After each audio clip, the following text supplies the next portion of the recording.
talk about the deep state. We talk about the globalists. Inflation versus deflation. Well, I mean, Here at Mar-a-Lago. I'm baffled that this isn't front page news. Do you guys support a specific political party, or do you dislike both of them? Oh, it worked like a charm on you guys. Let's go, Brandon.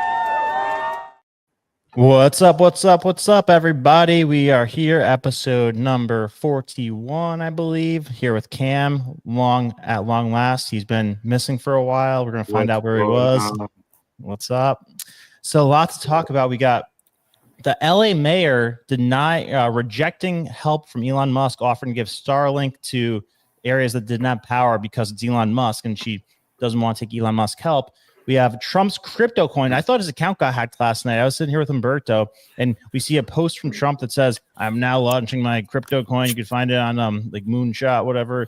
And dude, the thing this was new news when we kind of spoke about it earlier. I still haven't seen much on it, dude. So I look at it. It's at $7 when I looked at it last night. It started at 30 cents, like when he announced it at 9:30 last night. Sorry, at $7 an hour after. Then today it's at 27. So his net worth just went up $28 billion in 24 hours.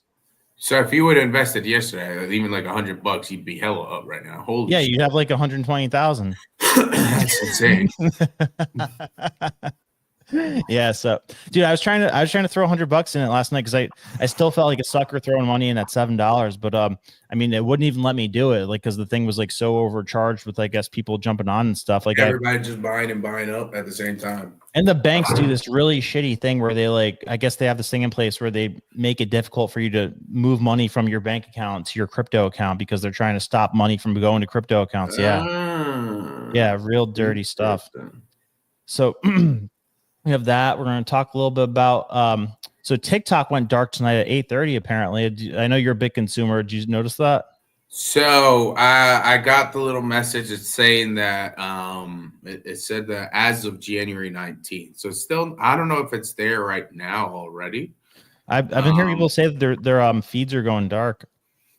Interesting. Let me look now. I mean, I just kind of worked for me. I was just on it. Okay. So hold on. Either way, we have like 3.5 hours left if it hasn't already gone dark, but it sounds like it already has gone dark. It said that some usages will not be able to be used. Some things won't be seen. You can still see some videos on it.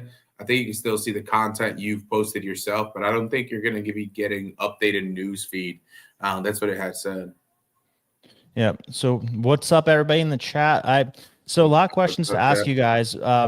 One, I mean, did you guys hear about this Trump crypto thing? And two, with that, I mean, I assume that it's legal to do it because it's just unregulated so far. But I mean, do you have a problem with them doing this? Because I mean, like what a freaking sick way to make money if you could just fire off a tweet and have $28 billion deployed into something you own. It's pretty sick. But if there's no cameras around, they're going to give you the phone. What are you playing? So I'm just looking on TikTok to see if okay. I'm still getting videos. I don't know. It's interesting. We'll dive into that some more. But yeah, go ahead. And we're gonna do some NFL predictions at the end. I don't know if we got any football fans in here, but that's what we grew up on, diehard football fans. So we gotta dabble into that a bit. Oh yeah. And we're gonna talk about the new Hollywood ambassadors. What was it? Mel Gibson, Sylvester Stallone. Yep. Adrian. Who else? There was one more. There's one more, and I to be honest, I don't know. Hold on. Stallone, Gibson, and was John Voight? Was John Voight? I know Benny Johnson posted it because there's John Voight. Is it John Voight? Yep. You just look it up. Yeah. So first and foremost, I'll start off with this thing about the should we go TikTok first or should we go Elon LA mayor first? Neither one. Chat. What does chat want to hear? Until they answer, I'll jump into the Elon, because of the Elon Musk thing. I'm still trying to verify if it's true because he posted it and I don't see a whole lot from it online yet. But here's what we got. He fires off a tweet that says the LA mayor prioritizes politics over helping people. This is from a tweet from KZND Asidu, and he is a like life coach or something. So he said, Los Angeles resident Jeer Simpson asked LA to help asked Elon to help LA firefighters who had lost internet restore connectivity. In response, Elon sent Tesla Cybertrucks loaded with Starlinks from I someone. saw that plenty, and he actually posted as well. He said, "Sorry if you've ordered a Cybertruck, your delivery will be late," which is gangster. You know what I mean? Yeah, I hell like yeah. that. That was awesome.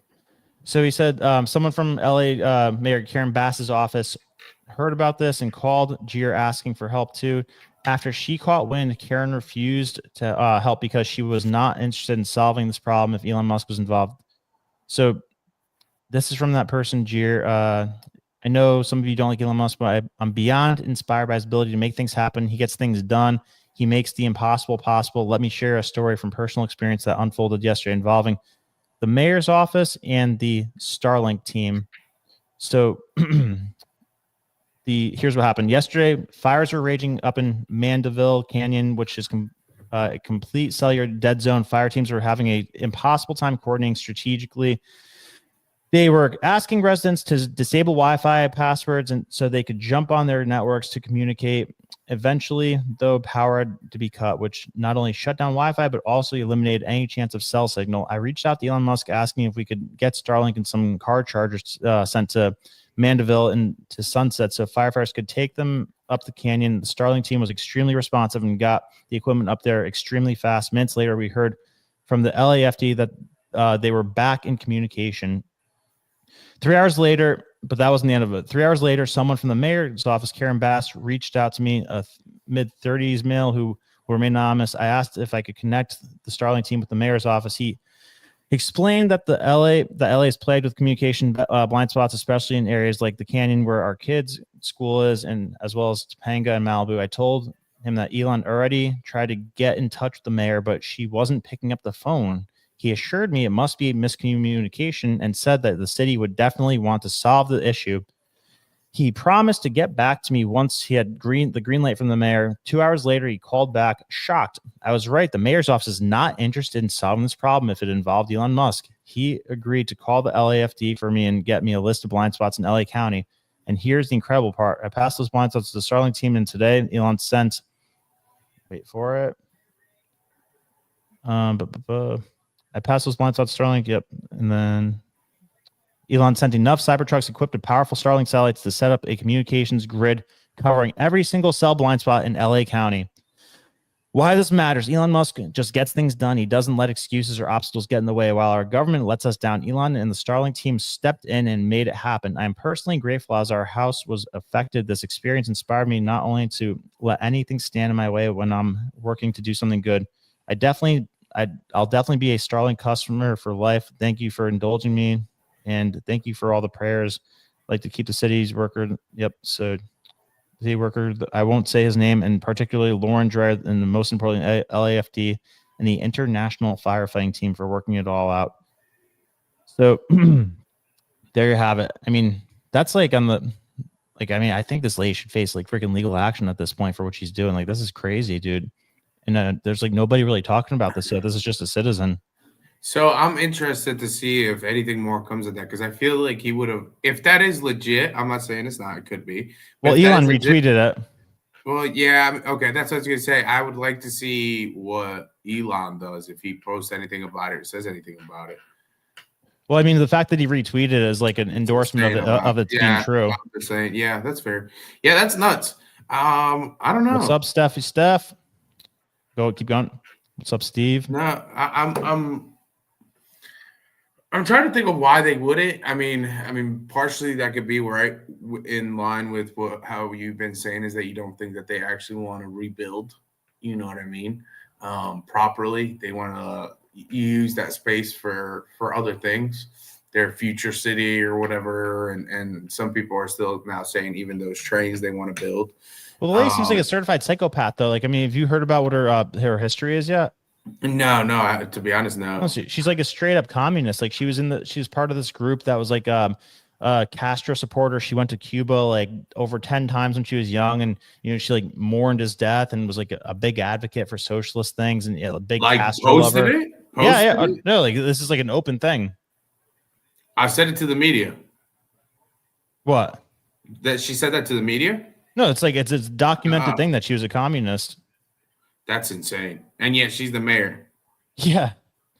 And the guy who was running against her, he's like this billionaire developer who makes these beautiful properties, and his like he had the only properties that were like fireproof that didn't get burned down because they had like the right things in place to stop that. So I mean, not real crazy stuff.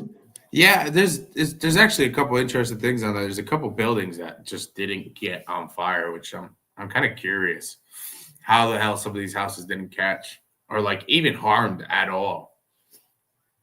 I don't know if you saw that. Like some of these houses are in the middle of rubble, like in the middle of like everything else is destroyed, and their houses are perfectly fine.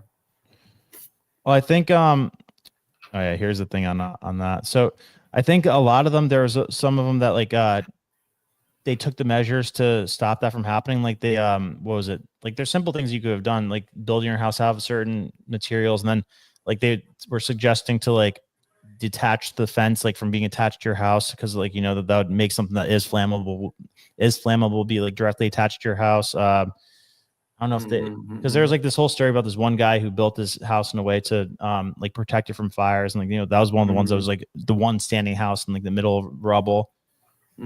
So here's the thing: where Karen Bass eulogized Communist Party USA leader. Bass, friend and mentor, died 3 years later. She eulogized the communist organizers, passing in remarks, blah blah blah. So Biden's campaign taken incoming since political first responded in late June.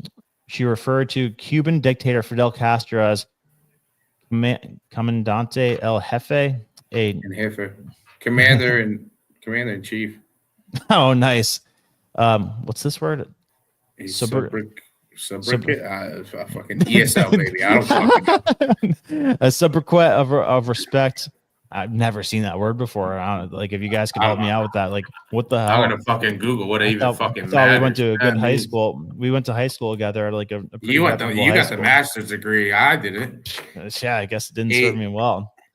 A person's nickname. She was a person's nickname is what it means. Oh, okay. A person's nickname of respect used by the Island Communist Party in November 2016 before remarks. So yeah, so long story short, she was like a communist Castro supporter. So that's what you got running LA right now. So I think she's just like a shit. Yeah, no, she's just a nasty person. Like she's I don't know, like I think this is like a totally an emotional thing where I hope it becomes like a bigger story because only Musk spoke about it today.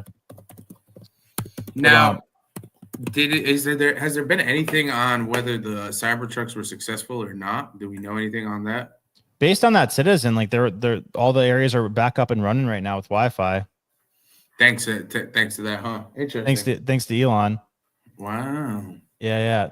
And another interesting thing that came out today is that so do you see this viral video that of Mike Johnson today where he was talking about his experience dealing with Biden when he became Speaker of the House? No. All right, so let me pull this up quick. So real quick now, before you go on that, I know am I right or am I wrong in chat? Let me know what you guys have heard, and Brand, you tell me what you've heard. They are now fully contained. Is that correct? I've been kind of out of it with keeping up with what's been going on. I don't think the fires are fully contained. I think they're more contained now, but no, I don't believe that they're fully. I saw some people on social media say they are contained. Some people saying the opposite. I don't know if we have anybody from Los Angeles. I know I'm looking at the map here, just showing now Palisades fire and Eaton fire. Which before they had that third one, so maybe it's contained.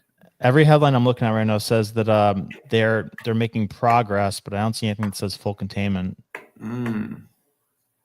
But yeah, before we jump into all the TikTok stuff and everything, I'd be remiss if I don't show this post real quick. So this video got like 100 million views today in like less than 24 hours, and it's crazy. So this is on Mike TikTok. On X, probably even more on TikTok, but this is like the most viral video of the day today. I do stand by it, and I say this without any personal animus at all. I mean, in some ways, I actually kind of feel sorry for Joe Biden. I mean, he's in the twilight years of his life. He has not been in charge for some time, and I know this by personal observation, and now the whole world knows it. And it's been very very concerning to me over the last, year and a half since I've had this Can you tell us position. the story when you say personal observation? What kind Well, of I mean, thing did you see? it's public now because the Wall Street Journal got it and put it on the front page. But January a year ago, almost exactly a year ago, I had been asked. I became speaker in October 2023, and there were all sorts of big national security concerns and everything going on. And I started requesting a meeting with the president because I'm kind of old school. I'm a constitutional law guy. The Speaker of the House should be able to talk to the president, especially in times of great national interest and calamity.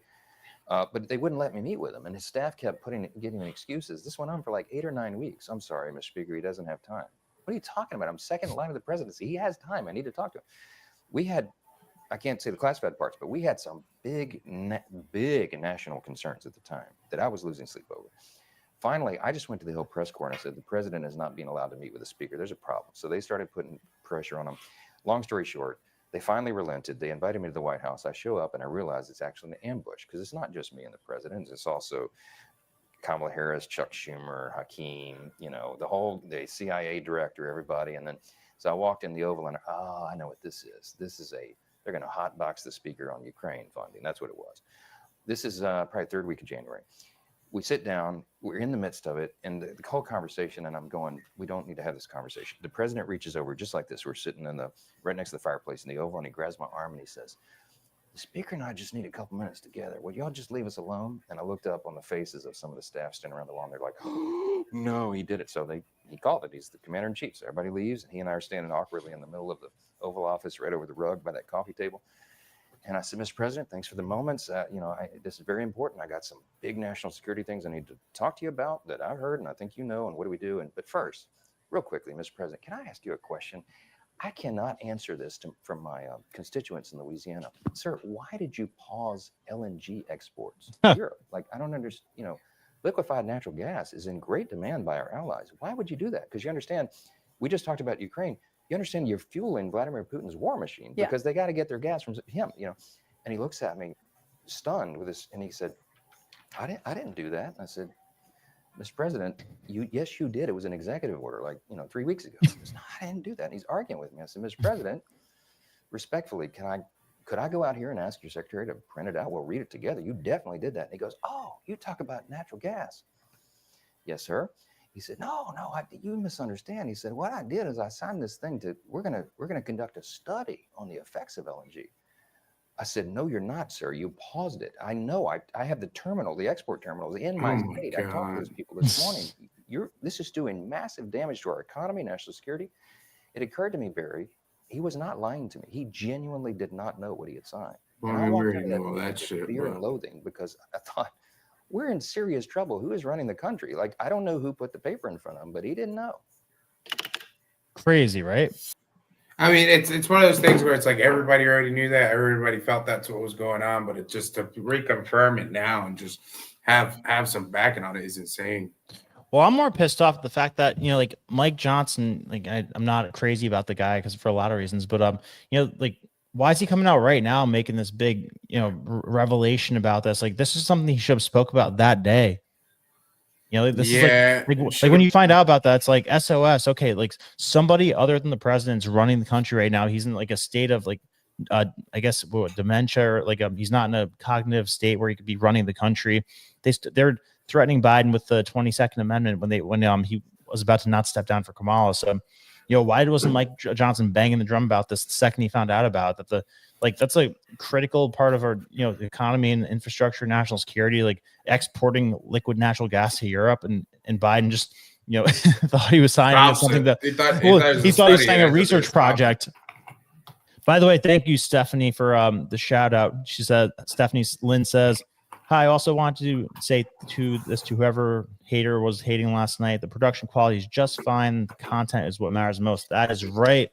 We had one hater last night who was calling out the production value, which I don't know. I said, I think everything's like right on par with most podcasts. Like we have microphones and like cameras and everything. And I mean, just because we're not in some fancy ass room and spend a crap ton of money on that don't mean we ain't putting out good content. I mean, if you even look at back in the day, Joe Rogan, he was doing it like this. So Yeah, I mean, like the most, I mean, the people who end up making it are the people who care about content most. Like, I'll do this thing in like the back seat of a car with my cell phone if I have good stuff to talk about. But you know, you could be in the greatest place ever with like a $1 billion budget and have nothing to talk about, and you're not going to do well. And on that note, chat, please hit it like, you know, so send the subscribe. Yes, like, you know subscribe, what I mean? Share this video if you like what we're talking about.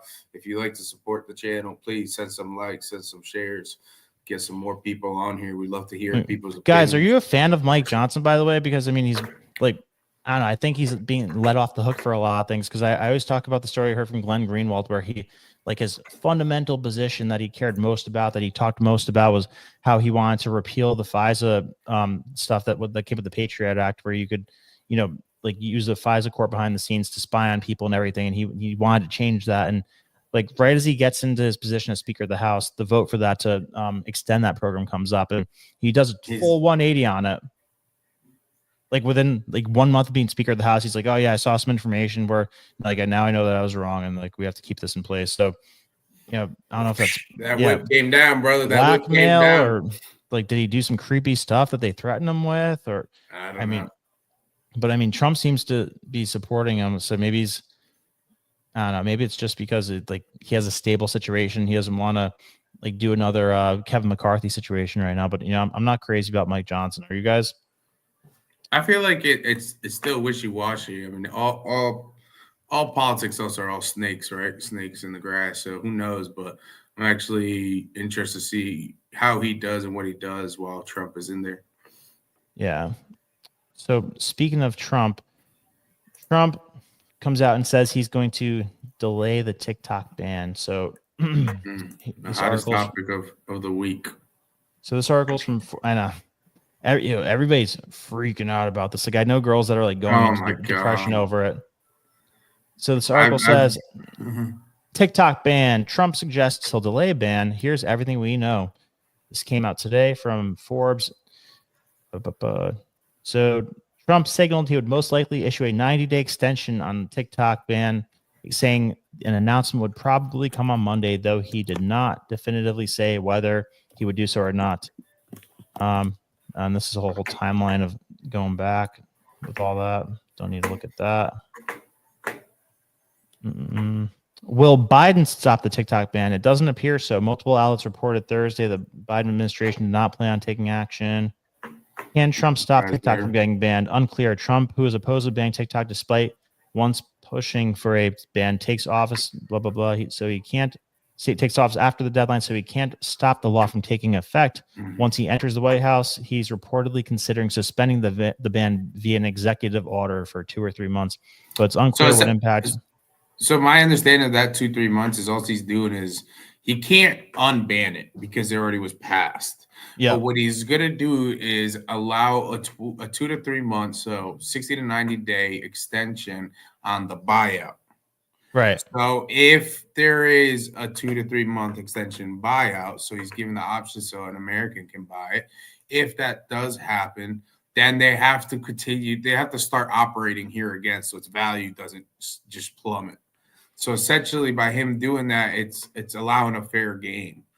Who would you like to see buy this thing? Because I mean, I guess it's priced at $84 billion, so twice as much as Twitter was going for it. They're talking about Elon buying it. They're talking about Mr. Beast getting a group together buying it. I heard even what's his name, Mr. Wonderful from Shark Tank, Kevin O'Leary talking about getting a group together and buying it. Like out of those three consortiums, if that's the right way to use that word, which one would you trust most? Which one do you think would optimize the thing the most?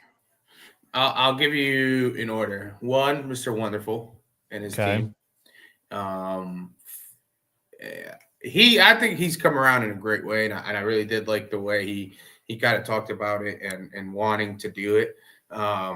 Obviously, TikTok has took over the United States and social media in the last 5-6 years. You know what I mean? I would almost say that I would say its boom era was probably 2019 into 2020, skyrocketing it even more.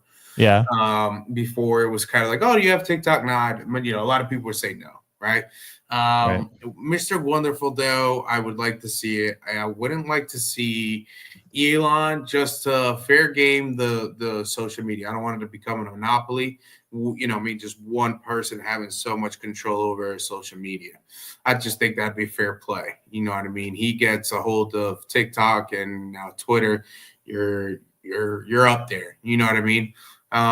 So I mean, you could argue, well, Zuck has Facebook and Instagram and Snapchat, sure, or no, Snapchat he did end up getting, but he has Instagram and Facebook, sure, you could argue that. But for me, I would rather see somebody else in that mix when it comes to social media. Mr. Beast, love him personally, his content that he creates. You don't think he's the Antichrist?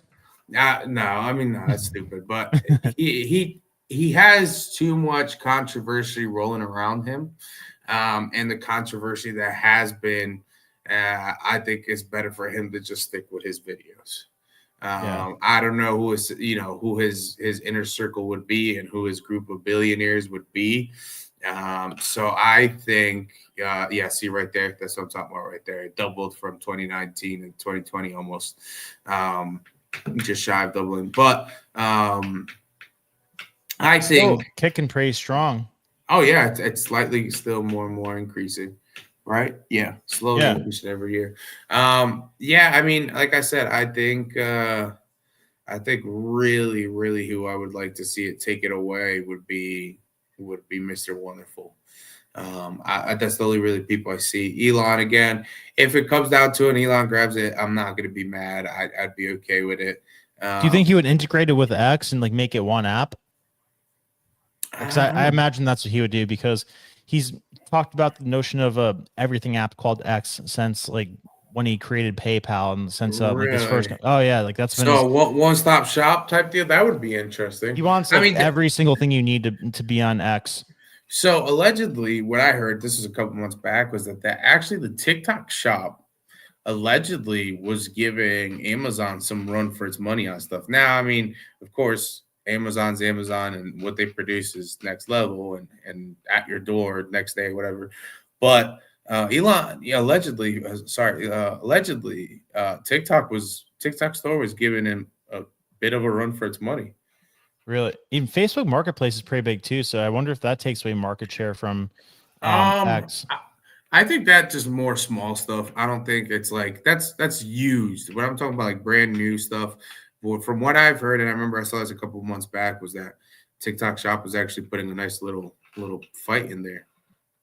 I'm gonna create a poll in the chat. Who should buy X? So Dennis says I got kicked off TikTok and didn't even have an account. No, I mean that's the thing I dream of, is to like have a TikTok situation, like have TikTok without the censorship, because like you see me, I've gone through like 4 or 5 accounts where I gain like 10,000 subs in 1 month and then it gets deleted. Yeah. Like I mean, could have a million subscribers on TikTok. At the peak of it, you were at 10,000 subs on YouTube, and then your TikTok, I think we reached like 60,000 followers at one point, 50 something. Yeah, and I remember we were chasing them dragons, brother. We were for the next. Oh, that was the funnest thing ever. When it was like, oh man, day number 10, like it was like the end of 2021 where I decided I'm gonna pivot into like doing the social media stuff as a career path and everything. And I create all the accounts that like everything is just like nothing. I have nobody anywhere. But TikTok, I just post a video about what's happening with Russia and Ukraine, and then like I'm just on the phone with you. I'm like, huh? I remember we were going off every single night, like, holy shit, stay on that train, baby, stay on that train. But yeah, like getting 2,000 views would be exciting, because most of them would get like 10. But then like I post this video about what's happening in Russia, Ukraine, like the day that it happens, and then we're on the phone. I'm like, whoa, dude, like this video's at 500,000 views in 1 hour, and you're like, get the fuck out of here. I remember I'd get in those chat, just starting arguments just to get in there. Yeah, sharing it to everybody we knew, like, hey man, just look at this for fucking 10 seconds. You know what I mean? I think one of the points somebody proved about TikTok was that, and some people were talking about it. I saw a video on it, and what they said was that TikTok is the most friendly to new content creators by far. When you're talking about Instagram, you could go from 0 to hero. I think there's also TikTok shutting down is going to hurt a lot of new up and coming content creators that maybe just focused on TikTok. And Yep. you know, I know there's a lot of people that are big enough to where they connected their YouTube and their Instagram and all that. But I really do think TikTok being shut down is going to hurt a lot of people. Now, I think this is my theory on this, and what I think is that we're going to see some productivity rise up in America. I think I really do. I think and chat, let me know what you think. You know, for whatever reason, I feel like everyone you talk to will doom scroll on TikTok. You know what I mean? And just for hours and hours and hours. I mean, I know it's been a problem at it was a problem in the army. People would just be out on TikTok for hours, and you're like, dude, let's do this. We could do that. You had people in the restaurant. I mean, you're just freaking TikTok scrolling. You know what I mean? But I feel like a lot of people, you know, I feel like it even affected Netflix, man. You know what I mean? Like you're gonna see people watching more shows again. You know what I mean? Instead of everybody being like, I saw this video on TikTok and sharing and all this. I mean, you still got Instagram, and Instagram has kind of tried to build a similar algorithm to with the shorts and the reels, and I know it's on YouTube as well, but I don't think anybody could copycat what TikTok has done. I think their algorithm, their coding was just perfect, and its own perfect beast. You know what I mean? And I really don't know where it's going to go. I mean, if it were to not get bought out, if they're just like, screw the US, we have the rest of the world, sure. What is that going to do to everybody? You know what I mean? I know even streamers, you know what I mean? People who Twitch stream have used TikTok as a way to kind of get their name out there. You know what I mean? Yeah. So it helped the content creating side of the world. You know what I mean? And it allowed you to share your content to the world much easier. Yeah. Yeah, no, 100%. So I mean, I think that, you know, like, prediction to wrap it up, I think, Trump gets in, he extends the thing, and somebody cool ends up buying it. But I hope so. Amber says, Brandon, oh dude, so I'm glad, Amber, thank you for bringing this up, because I was gonna dude, this would have killed you if we ended up doing it. So yesterday at work, we hatched this idea where Humberto brings up, he's like, hey, should we just drive to the election? Like, would that be cool? And I'm like, we mean drive there. He's like rent an RV and drive there. And I'm like, well, how much is an RV? We look it up. Like a sick RV is like $1,200 to rent there. And it's like a 14-hour drive. We were trying to recruit 8 people to do it with us, and we were going to live stream the whole thing. Now, obviously, we have to go right through North Carolina, so we could have. I'm off, dude. I would have jumped in, though. I would have said, pick me up all the way up. I know. I'm off until Wednesday. I 1,000% would have done this, dude. I mean, there's no even without a doubt. I jump in the fucking. Yeah, I know. I said you would probably like fly here to like start at the beginning with us. Yeah, 100%. I mean, dude. You know how I fucking love that shit. I 1,000%. We only found 5 people. We only found 5 people who'd wanted to do it. Yeah. So between dividing it with, oh my god, I can't. It was going to be like $170 per person. That's so trash that everybody said no. Oh my god. Yeah. Dude, you'd be able to. You would have been able to come here, right? You'd have been able to come here to Charlotte.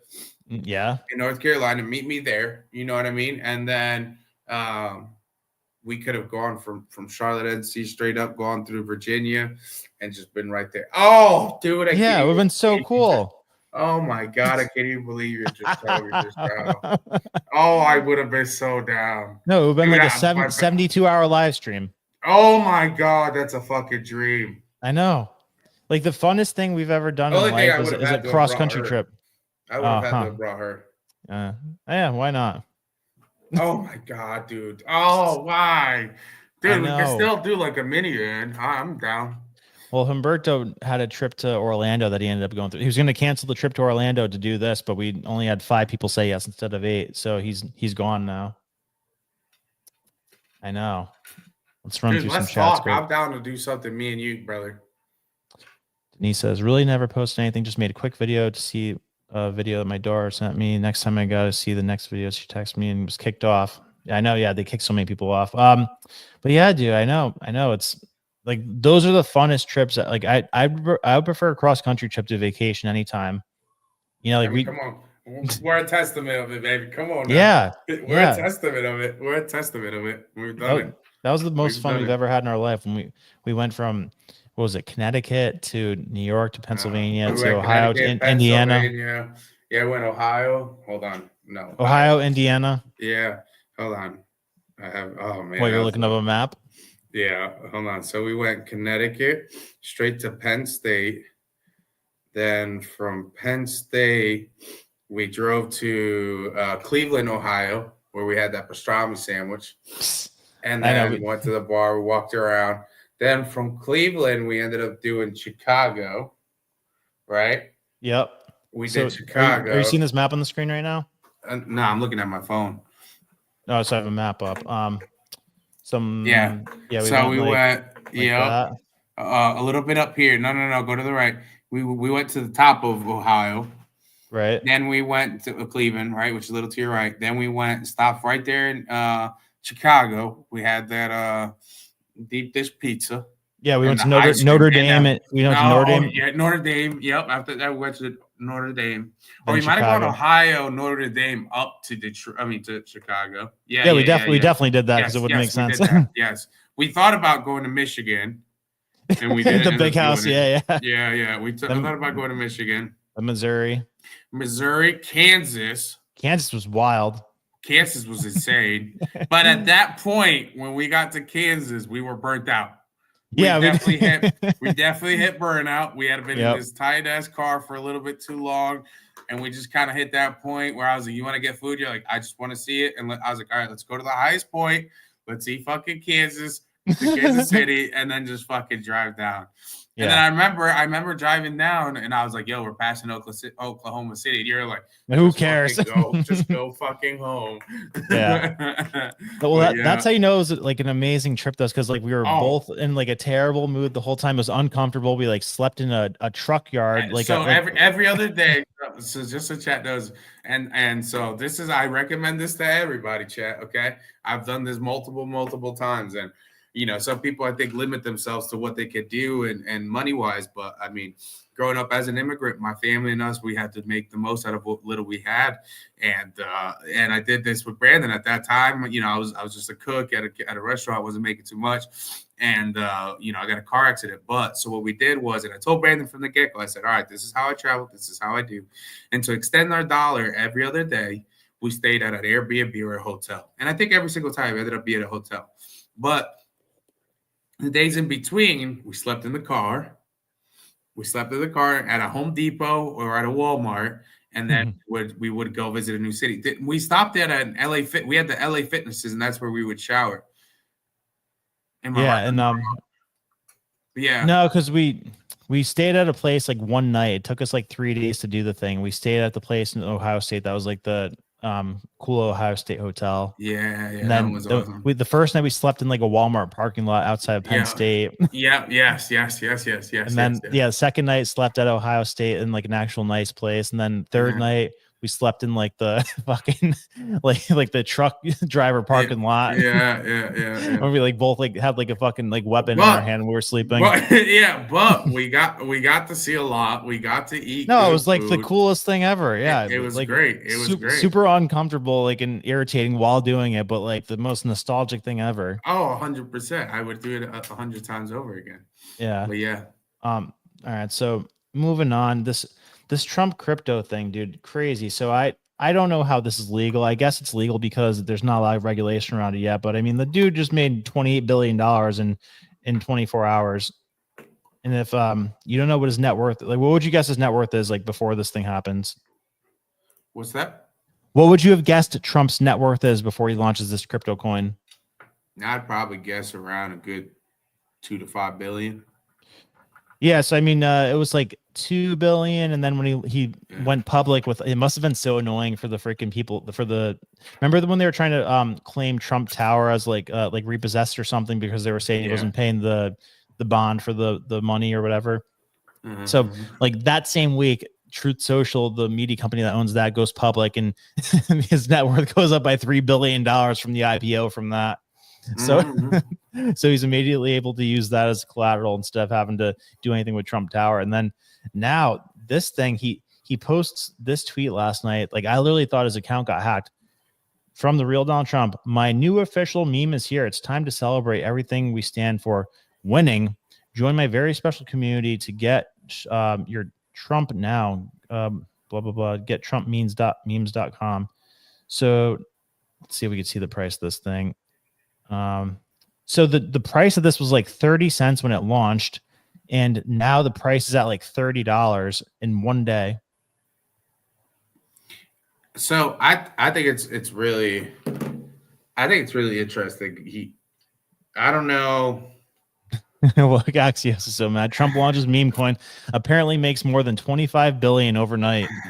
That's amazing.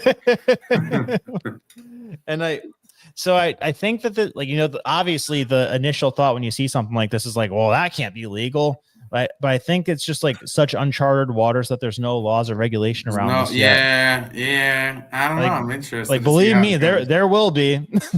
But right now, eventually there will be. Like, he must have painstakingly went through this with lawyers saying, like, is this illegal? If I do this, am I breaking any laws? And they had to have covered every single basis, talked to judges and everything. They didn't just. This isn't just like, I feel like fucking posting a cryptocurrency. Yeah.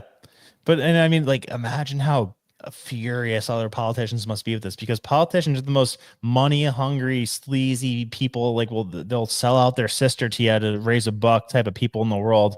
And like, this isn't just a thing where any politician can like make a crypto coin and like post this and have like billions of dollars flow into their thing. This is like a straight up emotional buy where, like, this is like every dollar that goes into this is because of all the shit that Trump's went through, like all the sacrifices he made, like the getting shot, the being having his home raided and going to court, this and that. It's like that's where these billions of dollars are flowing from. I mean, I remember one time on the PBD podcast, Pat like everybody was like got mad at Pat in the chat because Pat was mean to Tom for a second, and then on the next episode Pat said, "Hey guys, if you're mad at me, subscribe to Tom's channel at the BizDoc channel." And like that day, I think he had like 25,000 subscribers at the time, and like 40,000 people subscribed to his thing because like out of emotion, like that's like an emotional response. Yeah. So like so like that's the power of like Trump putting something like this and doing a call to action versus the average politician doing it. Like there's an emotional thing behind it.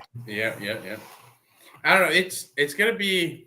I think it's badass. I think it's a cool thing. You know what I mean? And to see something positive go his way. You know what I mean? Yeah. But this is so Stevie P just made a really, really. Steve's a smart guy. Point. And what is gonna come of it though? Because I've seen too many cryptocurrencies go south. Okay. Yeah. You have Logan Paul's cryptocurrency that he had lawsuits and he got screwed over. You have the Hop Tua girl, starting her own, and she got in trouble. So now what's going to come of this? I mean, is he going to be smarter than them and he has better teams than them? 100%. But still, I think one of the biggest things with cryptocurrency is like it's still not. I don't know. It's still not like a regular stock per se, right? There's too many hoops to jump around on it. Well, the thing that makes it really unstable is the fact that so with this one and with a lot of other ones, they retain a majority of the coins. So like I believe it's 80% of the coins are retained by Trump's company that like aren't even in circulation yet. Let me see this thing. So guys, correct me if I'm wrong, but I think that's how this works. So so the meme website says 80% of the supply is held by Trump Organization affiliate CIC Digital. 80%? Yeah. So 80% is not even like available on the market. So, if they were to suddenly dump that on the market, they would like devalue the shit out of all this. But like that's where the value of this comes in. So like now you can't sell that 80% because that would tank the price of it. But that serves as like keep that. Yeah, you keep value.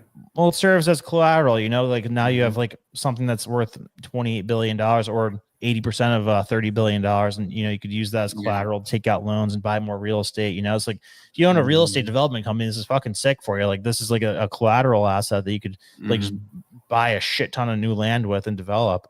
So like, it sounds like the kids are running this. launched their own company, which I'm kind of confused if. Yeah, I don't even know if it's part of this because their company is called World Liberty Financial Group, and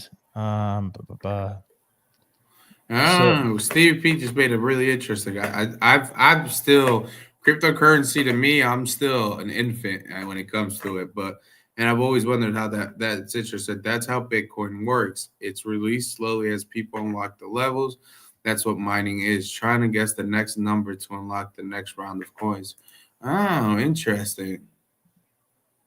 What do you say? That's how Bitcoin works. Release slowly to unlock levels. It's by mining. Yeah. And then you got the halving where like every 4 years, like the value of a mined coin is like worth half of what it was before, something like that. So like it lowers the amount that they're coming out. So yeah, there's these two companies. Trump has the CIC Digital, and then his kids launched something that's like a crypto management thing called World Liberty Financial Trump. Oh wow. Yeah, so this is Trump-backed World Liberty Financial to acquire TRX for its treasury. This is from today. So World Liberty Financial is run by his family. Crypto-backed project of the family of U.S. President Trump plans to acquire TRX tokens for its treasury, according to a person familiar with the matter. The prospective move would deepen World Liberty's financial close ties to the Tron Empire. Is it supposed to be Trump? Mm-hmm. Its founder, Justin Sunneray, advises Trump's crypto project. He's also a single largest holder of FLI token, having bought 30 million in November. Not clear how much TRX World Liberty plans to add its reserves cryptocurrencies. World Liberty raised 90 million from sales. So Denise S says hot to a gut. Haktua. Okay. I was like, all right. Haktua got in trouble for dumping the 80% that was supposed to be saved. Right. See? That's a rug. It's called a rug pull. Okay. Yeah, I didn't understand why she even got in trouble. So interesting. Yeah, you see, we're all learning. Even I'm learning. Yep. Yeah. So this is it seems like they're trying to like build an actual financial company around this because this World Liberty thing got launched like a couple months ago, and I guess it's something that the kids are running, but I don't imagine that Trump would have access to this money or have any like decision-making controls over the. He won't be able to while he's in office, especially right. Now you're talking about potential insider trade, things like that will get him in trouble. You know what I mean? Right. But the value of this, I guess, comes in, like I said, in the collateral. Like, even if you don't, like, if I were them, which I imagine what they would do because they're smart and they know how to not get in legal trouble, I would just say, like, all right, sick. I have $30 billion in collateral right now. Like, let me go find sick real estate properties and, like, use this as collateral to take out loans to buy this new property and, like, just expand the shit out of their empire. Mm-hmm. You know? Like, that's really what it is. And then they have money, too, or resources to, like, build out a financial tool. Now they could grow 10x from this. Yeah, and like they want to create like I guess a financial management platform with crypto or something. I don't know, but yeah, sick move. I mean, fuck, like 8 months ago, 1 year ago, like, they really thought they had him cornered. Oh, they thought he was. Get through fucking Monday. It's like don't. Like so, I was talking to you before a little bit about this thing with where the Nostradamus who predicted they was gonna get shot in the ear. Oh my god, yeah. Guys in the chat, you guys saw that last night. So I have you heard anything about whether or not he's gonna go through with this this event tomorrow, guys? Is he gonna do that? I don't know. Is he gonna do the Trump victory parade? Because I don't want him to step 1 foot outside until he's sworn in.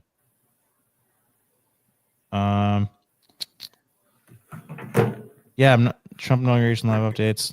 Yeah, I'm not seeing anything about the victory parade being canceled, which I don't want him to do a freaking victory parade. I don't get why he has to even risk it with so much going on.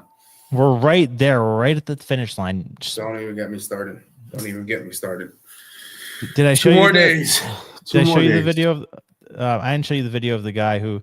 I watched it. You posted it. I watched it when you posted. The one where he said the ear thing. Yeah, I think so. But did you watch the new one where he's talking to Alex Jones? Did you put the new one on on your Instagram? Yeah, I did. So you watched Yeah, that? I started watching it. Yeah. All right. So you're worried about that? Yeah, I mean, I still had to stop. I had to say a prayer against it. I don't even. Well, that's why I put that out, because I want everybody to say a prayer about it. And, Yeah. that's why the guy's saying what he's saying. He's saying because he's getting these visions because God wants him to bring awareness to so people could pray against it. Yeah, there's a lot of little things out there. And as far as what spiritually, like I keep hearing, my mom is a little more spiritual than myself, and she was here saying about something out in Europe. There's a Mother Mary that tears came down on a statue. What? Yeah, and I'm like, oh my God. So there's like within the spiritual community, there's things that are, all these people are saying all these things, and it's like, please just everybody just pray for the world for peace and pray for the United States. You know what I mean? What does that mean if tears come down Mother Mary's statue? Is that a thing? It just happens. I don't know. It sometimes happens before big disasters. Yeah. Get out of here. I swear to God. Yeah. My mom was just talking to me about it. Tears coming down Mother Mary statue. All right. I don't see anything new about this, so I guess it hasn't hit the news cycle yet. Well, speaking of sick, twisted spiritual warfare, Trump names Mel Gibson, Sylvester Stallone, and Jon Voight as new ambassadors to Hollywood. From BBC, U.S. President Donald Trump has appointed 3 film stars to be his special ambassadors tasked with promoting business opportunities in Hollywood. Quote, "It's my honor to announce Jon Voight, Mel Gibson, Sylvester Stallone to be special ambassadors to a great but very troubled place, Hollywood, California," Trump wrote in his Truth Social platform. "They will serve as special envoys to me for the purpose of bringing Hollywood, which has lost much business over the last 4 years to foreign countries, back bigger, better, and stronger than ever before. All 3 celebrities have recently been associated with Trump and his election campaign, and it's unclear what their roles will involve." So just off the top of my head, I can imagine, so these are 3 guys that have really had their careers limited based off their, political opinions. I mean, some more than others. Like Mel Gibson straight up just had to start creating his own movies because of, the pushback that he got for creating Passion of the Christ.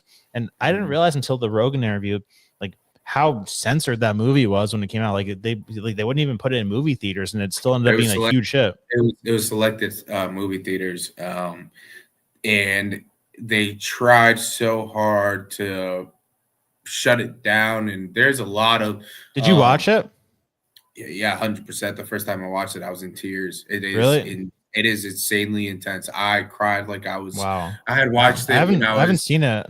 Yeah, I watched it when I was 18 or 19, and I wept like I was 4 years old. Wow. There's a lot of stories. There's a lot of things that happen on scene.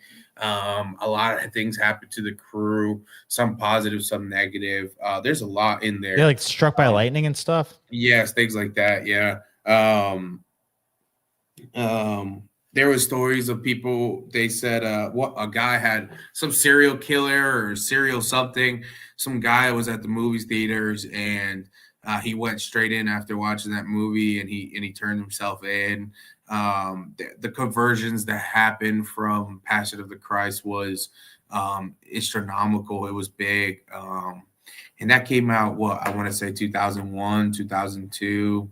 Early 2000s. Am I right in that timeline? With when it came out? Yeah. Yeah. 2004. Yes. Yep. 2004. Yeah. So that movie was actually huge, and pretty much Mel Gibson had pitched it to a lot of people, and everybody denied it. Nobody wanted their hands. Hollywood didn't want their hands on it. So pretty much he just did it himself. And it was a career ender for him. There's also recently there was another Netflix or not Netflix. There was another Jesus Christ series that came out, and the actor was told the same thing: if you play this role, your career's over. Your acting career is over. Nobody will want to put you in any movie. And he said that was fine. And there's this very, very weird anti-Christianity within Hollywood. Oh, what could that be? Who hates Christians? That also controls a lot of what happens in Hollywood. Yeah. We have some smart people in here. You guys help us put together that brain buster mystery. There's a lot. Eminem came out and talked about how he wasn't even allowed to say in the music industry, God and Christ isn't really even about to be able to be talked about. Very anti-Christianity within the music industry and All right. record So labels. who has a lot of influence over music and Hollywood? Yeah, I mean it's they do were in the news. Do bankers hate Christians too? just thinking out loud here. Man, I feel like we could be onto something. Yeah. No, it's very interesting. And it's sad when you really think about how anti-Christian or anti-Christian a lot of industries are. You know what I mean? Yeah, I mean that I've raised Catholic. I was, and I don't know, for like a couple of years I was kind of like just totally against the notion of like having a middleman in between me and God, like what the church represents. But then, like this strong resistance to Christianity, and by the way, I think of Christianity and Catholics as synonymous. I think it's a psyop to say that they're anything different. It's the same thing. We're all still Christians, man. It don't matter. I mean, it's like different flavors of Christianity. Yeah, at the end of the day, man, it's the same book. Just some people took a different path with it. You know what I mean? But at the end of the day, it's the same end goal, and like I get pissed off when I see like Protestants and Catholics fighting with each other. Like we have much bigger battles to fight. Yeah. We're all under the same book. We're all under the same God, and Jesus Christ is still all our Savior. So why are you making a big deal about it? You know what I mean? I get it. It's a psyop. I think it's like a divide and conquer tactic. Yeah. But just the sheer fact that like there's so much pushback against Christianity, I mean, like that's made me much more interested and open to it than I ever was before. Yeah. I won't. My rabbit hole's too long, but yeah, I'm 100% more Christian. I'm 100% Christian. So, do you think these guys are going to do anything serious with their ambassadorship to Hollywood? Like, so I'm kind of the belief that I don't think that Hollywood can be fixed. I think that we need to start a new Hollywood, and I mean that's a big part of what Valuetainment's doing. And there's also a lot of people don't realize Georgia. Georgia, a lot of movement there. Is a lot of movement. A lot of movies are coming out of Georgia now, and it's. Some people call it the new Hollywood. People that are in Georgia. I've heard this since I was in the military. One of my good buddies I had gone to basic with. He was from out in Georgia, and he used to tell me, he's like, you don't even know how many movies more and more are now out of Georgia. Even TV shows. There's TV shows that are now out of Georgia, and they call it the new Hollywood. Now, will it ever be as big as Hollywood, though? I don't think it'll reach that level. Hollywood, I don't think Georgia will, but I think a cool place like Texas or Florida can. Like it has to be a cool place that people actually want to live in and go to. But so like I think a big part of this is the distribution of it. So like, why does it seem like so movie theaters are just like hemorrhaging money? But why is it that they only show the movies that are made by the big companies? Like why don't what is it called? That like small movie production thing. The thing that was like an Entourage. That's in like Utah. What the hell is it? That small movie. God, come on, you guys know what I'm talking about. Tip of my tongue. What is it? The movie thing that's in Utah for like small movies. I think you've talked about going to this before. That's why I'm expecting you to know about it. The Yellowstone Yosemite is a national park. What are we talking about here? What are you talking about? Sorry, I was on the look it up. Utah? What is in Utah? Yeah, there's like a movie thing that happens in Utah, like an event where there's like a bunch of movies that like are small production movies. Like a music festival? I'm really like a movie festival. Sundance. You don't know what Sundance is? Oh yeah, exactly. I'm looking up. Yes, you've talked about going to this before, right? Yes. Yeah, so that's why I was pissed off at you for not knowing it because you're like the biggest fan of this thing. The Sundance Film Festival. Yes. So I'm saying, why can't like these movie theaters take on like the best movies from Sundance, then give money to, I don't know, people with large followings like Rogan or something, or even you don't even have to pay people to talk about a good movie. Like if people see a great movie, like for example, another weird thing, the what was that movie that came out about like child trafficking last year that got a lot of pushback? The Sound of Freedom. Yeah, The Yes, Sound of yeah. Freedom. So like that got a weird amount of pushback too. So like, what the hell is that all about? You sick fucks. Yep. Like what? That's Like another what does it great say about you example. to want to Why is suppress it? and censor that movie? Yes, that is a great example of even. It's kind of like that. You would think they would be like, yes, put this all over the place. Yeah, bring awareness to it. Yes, they're like, let's do it, and no, it actually got extreme pushback. But they'd rather lose money than let that message get out. So it's like almost like it's not a for-profit business. It's like it's a programming brainwashing business. Yeah. Well, you could also say there's been a pushback to Hollywood through Netflix original films. But they're kind of part of that Hulu. clique. Like the Netflix owner, who the hell owns it? Reed something? Is it Reed Hoffman? I don't think it's Reed Hoffman. Whoever owns Netflix is kind of like of the same ilk of the people who are the Hollywood elites. He has a lot of movies. Is he that sector though? What do you mean? Is he that sector of belief? Reed Hastings, that's what it is. Reed yeah, Hastings I mean, Jr. he's liberal. Is he? What is his faith? I know where you're going. Is he Christian? Reed Hastings. There's so much information about Reed Hastings' religion. Here, I'll share this. Good question. He's a Marine. He was a Marine. I'm just curious. No, yeah. I mean, I'm saying, what is get to know background? the guy. Yeah, I mean, to be quite honest, we're on the subject. I really don't know much about him. Come on. Amen, Carlos. Amen, Carlos. Let's just straight up say it. Is Reed Hastings Jewish? Christian? He's Christian? I was going to say, ask if he's Christian.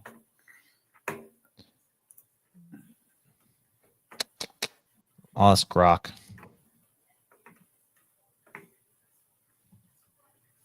What do you guys think in the chat? Does anybody know, or do you have? Let me know if you want to predict it before I go ahead and spoil it for you. Personal life, I'm not getting much. I'm looking it up. Follow me on X, by the way, guys, if you haven't yet. I'm trying to build out the old X following. All right, let me see now. Is Reed Hastings?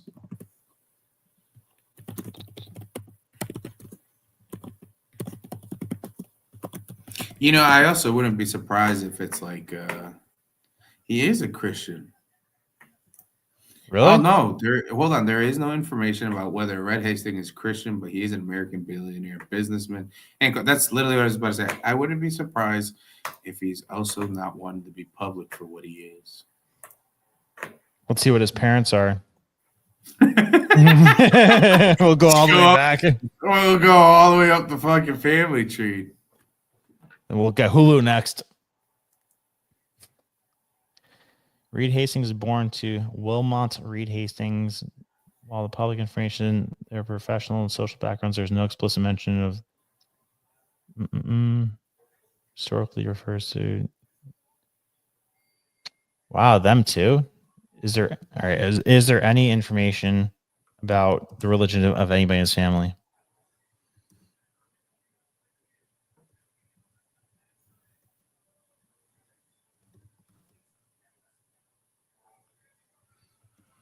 All right, I gotta get going though here. Want to do NFL predictions quick? Yeah, let's do NFL predictions. Sorry, chat. I gotta get personally going. What do you all right. Interestingly, right now, currently, chat. I don't know if you guys, who's not following our followers. The Commanders are currently still up 31-28. They're in the fourth, 14 minutes and 58 seconds left. So based off of this, who do you think? Let's say right now, if Commanders take it, do you think the Commanders beat the Chiefs? No way. No. I'm gonna pull up a bracket. So then next, let's go. Well, because Lions were the heavy favorite to make it to the end. Yeah. I'm shocked the Vikings lost last week. What the hell was that? I mean, they weren't there. They were looking so smooth this year. It was horrible. It was horrible. I thought I had my money on that. All right. So sitting here, I think if Commanders win this one out, Commanders, I think, could beat Eagles or Rams. I think so. I really think Eagles or Rams. I think Rams take it. Eagles haven't been playing any crazy offense outside of Saquon. Rams, overall better team. I think they're just going to take that. Now, if Commanders are playing against the Rams the way they're playing the Lions tonight, which if anybody chat, if y'all have seen me kind of tilt my head over and over here, it's because on right now the screen I still have right now the game going on. It's in the fourth quarter right now. So if the Commanders come out and play the way they are right now, I think they take it. They got a seat in the Super Bowl. Not take the whole thing. I think they take what is it, the Chiefs. AFC, right? Chiefs won today. Bills, Ravens. I think Ravens take it. I think if Ravens play the way they can and the way they did last week, Ravens take it. Now, Bills and Josh Allen, you can't count them out, but I don't think they got them in. Chiefs today looked very sloppy. They pulled it through. But very sloppy. They've been winning ugly all year, though, which is the most That's difficult what I'm thing saying. to do. That's what I'm saying is the only thing I hate about it is Chiefs always figure it out and pull through the end, which is the scariest thing. But this season, it has been so true time after time this whole season. They've got here, and it's like, why do you guys even have that record? Think about how much rest their team had from their last regular season game until now. Like, yeah. So they had, what was it? They were able to take 2 off weeks? basically almost 3 weeks, I think. Yeah. Their starters had off until the game they just played. I know. Sloppy, yeah, but they're going to be less sloppy next week. And I mean, Mahomes is just a perfect quarterback in every conceivable way. Listen, at the end of the day, I want to see Lions or Commanders, and I want to see Bills or Ravens at the Super Bowl final. Either of those 4 teams, I just want to see a new Super Bowl. And we're going to see a rematch, unfortunately. I think I cannot help but feel that's going to be Chiefs-Eagles. No, don't even put that evil on us, man. Don't put that evil on us. I don't like it. I wouldn't watch it. I wouldn't watch it. Chiefs win it, and I wouldn't. Oh no. I really do think this year will be new 4 teams. I mean, new 2 teams in the Super Bowl.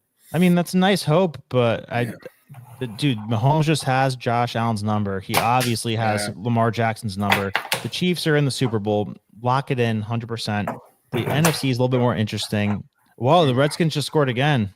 Yeah, I know. I just watched it. I know. Wow, that quarterback is nice that they have. Josh Daniels, dude, he's legit, dude. Yeah. I didn't see that coming. He's legit. I mean, yeah, talk about worst to healthy. First. Yeah, just stay healthy, brother. All right, chat. Good night. Have a good night, brother. I got to get going. So Chiefs, Eagles, Chiefs winning. That's my pick. Yep. Okay. Chiefs, Eagles. Oh, man, I hope not. I go Ravens, Commanders. Who wins? Ravens. I'm going Ravens all the way. Okay. All right. I'll see you later. I want Lamar to get. Y'all have a good night. I'm going to hang in, answer some questions. Thanks for being on, bro. Of course. No problem.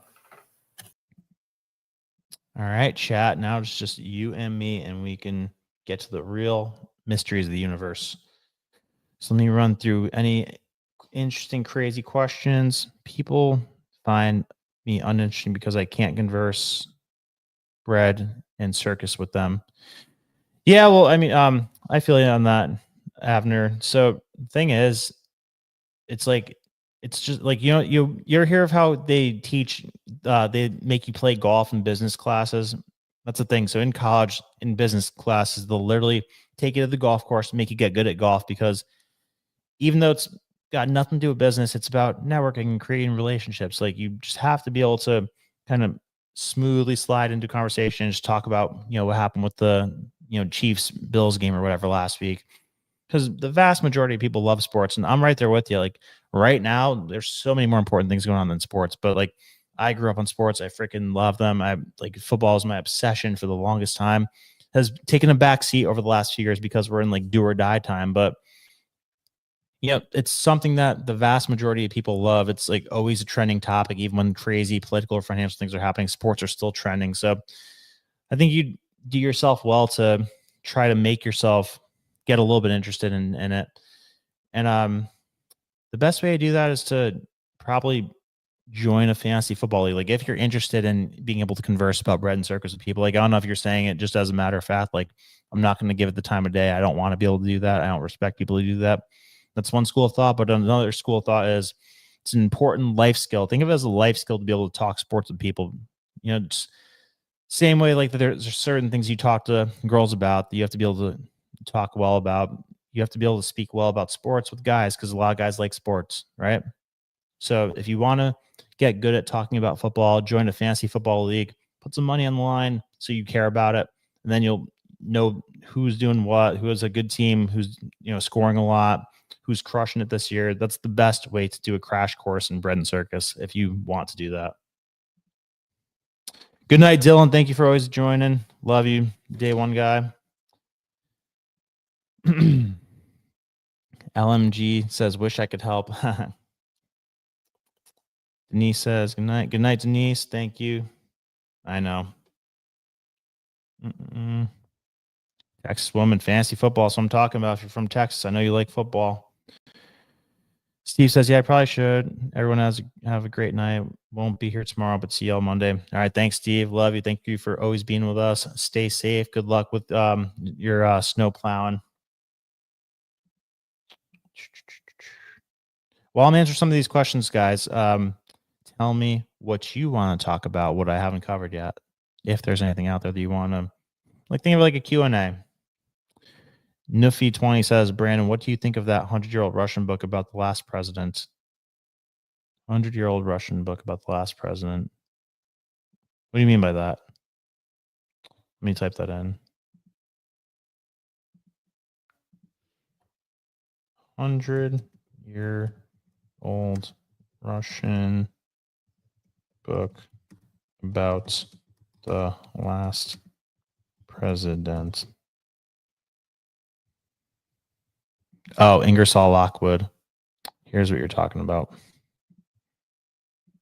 Yeah, Ingersoll Lockwood. That's a weird thing. With that's the whole Barron Trump thing. So the entire east side of New York is in a state of uproar. Mobs of vast size are organizing under the lead of anarchists and socialists, threaten to plunder, spoil houses of the rich who have wronged Nebraska for many years from the last president. The last president, Ingersoll Lockwood, is a surrealistic 1896 novel where Americans are protesting a corrupt election process while president's hometown, New York City, is fearing collapse of the republic after the transition of power. This reminds you of the attitudes of 2016 Trump presidential win. You are not alone. During 2017, this book, as well as Lockwood's two children's books, Travels and Adventures of Little Baron Trump and his wonderful dog Bulger, and Barron's Marvelous Underground Journey, drew attention because uncanny connections with President Trump and his family. Does this book foresee Donald Trump as the last president of a republic as we know it, and this bizarre coincidence prophetic? Let the reader decide. So here's what I think, guys. Here's what I think about that. I truly think, this might sound crazy, but here's what I legitimately think. We've talked about before how when Nikola Tesla died, the FBI needed a consultant to come in and look at all the crazy shit that he had in his apartment because they had no idea what they were looking at. And they call up this guy named John Trump, who's a physics professor at, I believe it was Columbia School of Physics or something, Columbia or NYU. And he comes in, he looks at all the stuff, and is basically a consultant for the FBI. I tell him, like, what does what, like, if this is dangerous, this does that. So I think it's entirely possible that the Trump family has had access to some kind of crazy technology that could, I don't know, maybe simulate things and let you see how scenarios play out and kind of look into the future. Like imagine if you had a device that you could say to the device, all right, what would the result be if I did X? What would the result be if I did Y? Okay, in X, I end up going to jail or getting killed. So, and if I do Y, I end up rich, successful, and the president. So I'm going to do Y. No, I'm not going to do X. So, I mean, Trump has been such a freaking chess master over the last 4 years. Like, it looked so bad for him 1 year ago. And right now, like, he's in the greatest position ever. Like, all the times that, like, it looked insurmountable for him. I think he might have access to some sort of technology that is genius physics professor grandfather deciphered when he was the first one to have access to Nikola Tesla's technology. I think that they might have some sort of technology that just lets him see how scenarios play out, lets him simulate situations and like kind of see into the future and be ahead of the curve that way. What do you guys think about that?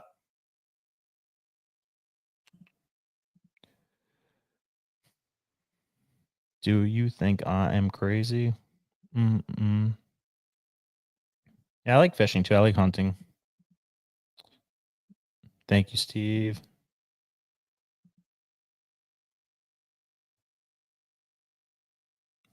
Astros have had a good run.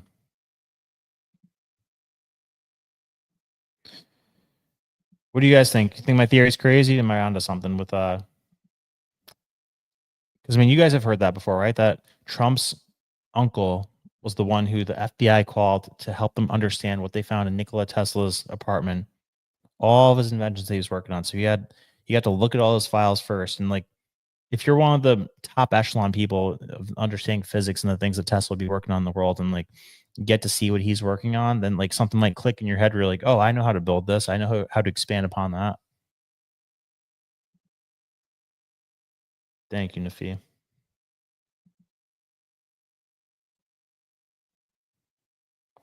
Oh, is that right? Trump was John's favorite nephew? Interesting. Chronometer.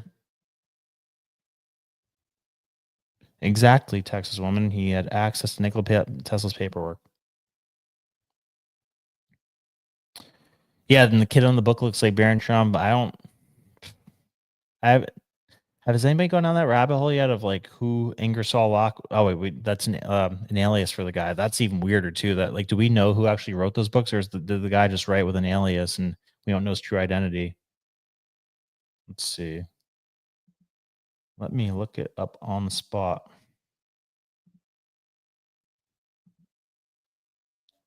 Who was Ingersoll Lockwood?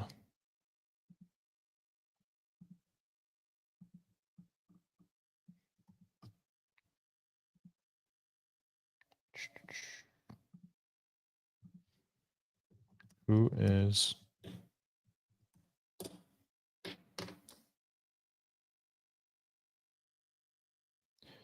Ingersoll Lockwood? Was an American lawyer who wrote and a writer born August 2nd, 1841 in Ossining, New York, and died September 30th, 1918.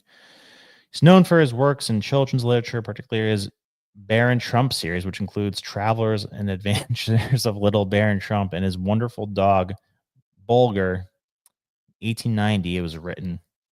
And Baron Trump's Marvelous Underground Journey, 1893. Additionally, he wrote a dystopian novel titled 1900, or The Last President, in 1896, which has gained. Has anybody read these books, by the way? I haven't. I'll be honest, I haven't read them yet. I've read the summary, but that's it. Which has gained some attention due to its coincidence, thematic similarities with modern political events. Lockwood was not only a writer, but had a legal career. He was appointed counsel to the United Kingdom of Hanover by President Abraham Lincoln in 1962, making him one of the youngest members of the U.S. consular force at the time. After returning to the United States, he practiced law in New York City. Aside from his fiction, Lockwood wrote nonfiction under the pseudonym of Irwin Longman.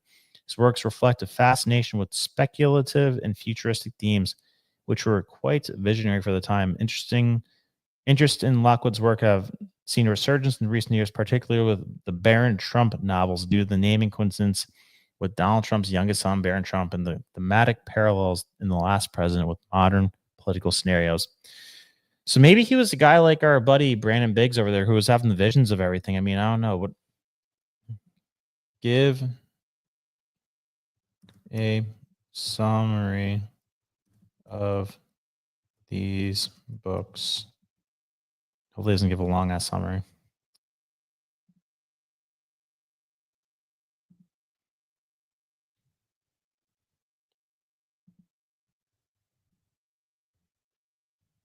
I wanted to get the Godfather put of the way. I wanted to get Godfather put of the way. Now reading a history book. Okay. This is Grok. This is not ChatGPT. Yeah, Simpsons are weird too. I mean, I don't even know what to make of that.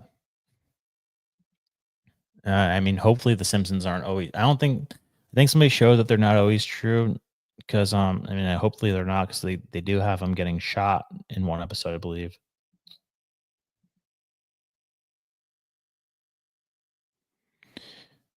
Yeah, I'd be interested to see what the Simpsons guy's connections are, like who he's connected to. We'll have to save that. Remind me on another day to look at that rabbit hole. Hi, it's me. Says, so life and live will reach requirements to get it together. Okay. Even math and physics theory are crazy until you prove them. Yeah, I think that our understanding of physics is like totally flawed because we're kind of capped on what we're allowed to know about. You know, if you know about the Invention Secrecy Act, you know that certain patents and certain theories are just classified because they're too, I guess, like they threaten the entire system of like financial and industrial matters because they would just fundamentally like change the way that everything works.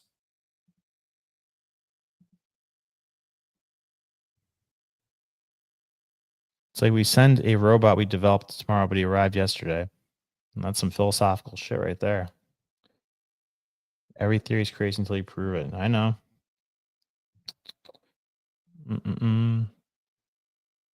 Let's see what this thing gave us. Here's a summary of travels and adventures of Little Baron Trump. Plot. The book follows adventures of Little Baron Wilhelm Heinrich Sebastian von Trump. Okay, well, if that's his name, that's a little bit different than Baron Trump. His name is Baron Wilhelm Heinrich Sebastian von Trump, often referred to as Little Baron Trump. Okay, interesting. With his dog Bulger embarks on a journey through various fantastical lands. These include Russia, where he meets a wise man, and the subterranean world of the underworld, populated by various strange creatures and societies, kind of like Congress. The Baron travels are filled with moral lessons, cultural observations, and a satirical look at society. Interesting. Baron Trump's Marvelous Underground Journey, 1893. Plot. In the sequel, Baron Trump, now older, continues his adventures into the subterranean world as he discovers a complex underground civilization with its own laws, customs, and technologies. The journey is filled with encounters like with creatures like Rattlebrains, Happy Forgetters, and Donfum, the ruler of the underworld. The ruler of the underground. The narrative combines elements of science fiction and fantasy, exploring themes of utopia, dystopia, and human nature. Then 1900, The Last President, set in New York City, November 3rd, 1896. This dystopian novel imagines a future where the U.S. political system is in disarray. The story begins with a mob scene in New York following the announcement of a president-elect who was not popular, leading to chaos, riots, and the eventual collapse of government. The narrative focuses on the social and political upheaval, with the president-elect hiding from the public, leading to speculation and conspiracy. It's like a little bit combination of Trump and Biden. The book ends on a note of uncertainty about the future of the nation, with themes of political instability, populism, and the fragility of democratic institutions. These books, while not particularly well known during Lockwood's time, have gained cult status due to their uncanny parallels with real life names, events, blah blah blah. So yeah, I mean, I don't know. It's not like spot on with what happens, but it's weird. I mean, what do you guys make of that? Now we're talking about the Astros condom dog. Hi, it's me says, what do you think of a method to accelerate speed in space by building a magnetic circle around Earth, then adding a bounce on the top of it to speed it to the second power? I think that the universe is built in a pretty perfect way by God, and if we try to interfere with the way that with the magnetic circle around the Earth, I think that'd be asking for trouble, because I don't think that we could get things like that right. Nope, I think that'd be asking for trouble.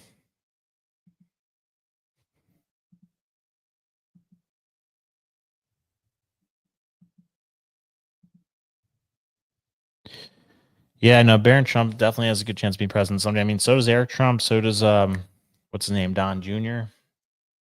Out of those three, Eric, Don Jr., and Barron, would you say Barron's most likely to be? I mean, I think that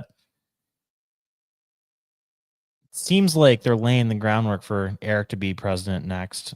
Like, not like literally after JD Vance, but like in the future. I mean, Laura Trump talk about a better political wife than that. Like, that's as good as it gets. If you want to like have somebody that's your partner that can speak well and be a powerful speaker, like that's as good as you could ask for. So I think that'd be awesome.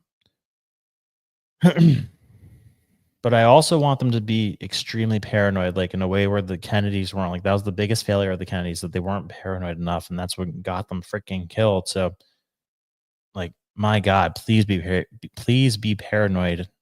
This family, please be paranoid. Denise says, that is why I want Kash Patel to unclassify the patents. I know. Well, I think 0 point energy exists, which 0 point energy is like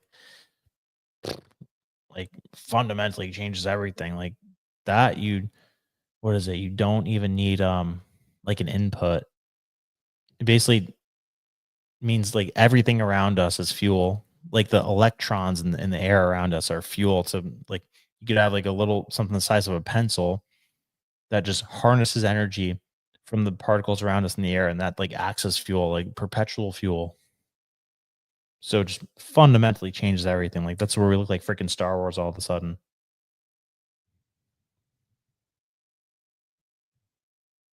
Even the founders used an alias to write. Nuffy says, I have a few dreams that relate to future and current events. What do you got?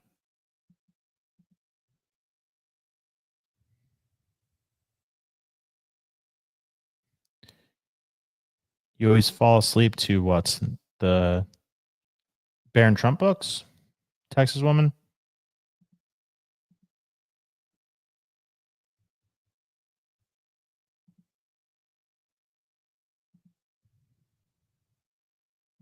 Yeah, it's 0 points endless energy. All right, so what? The Barron Trump books aren't that good then? Are they worth listening to? And like, what percentage of it do you say like, oh, well, that's creepier, that's crazy that he said that? No, I got you. I'm 100% audiobooks too. Like, such a great way to read, because I mean, I'm a big multitask person, so I will always throw on an audiobook when I'm driving or when I'm working out and cleaning, whatever. Yeah, there you go, Eric Trump. Yeah, no, in a perfect world, it goes 4 years of Trump, 8 years of Vance, then 8 years of Eric Trump, and then I don't know. Ideally, by then, I would like to have been in Congress for a good amount of time, maybe some Senate or governor action. Then I'll throw my hat in the ring. But thank God that we have a good lineup and depth chart of people in the interim.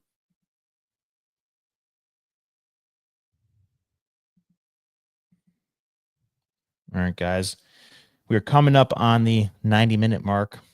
and I got some work to do.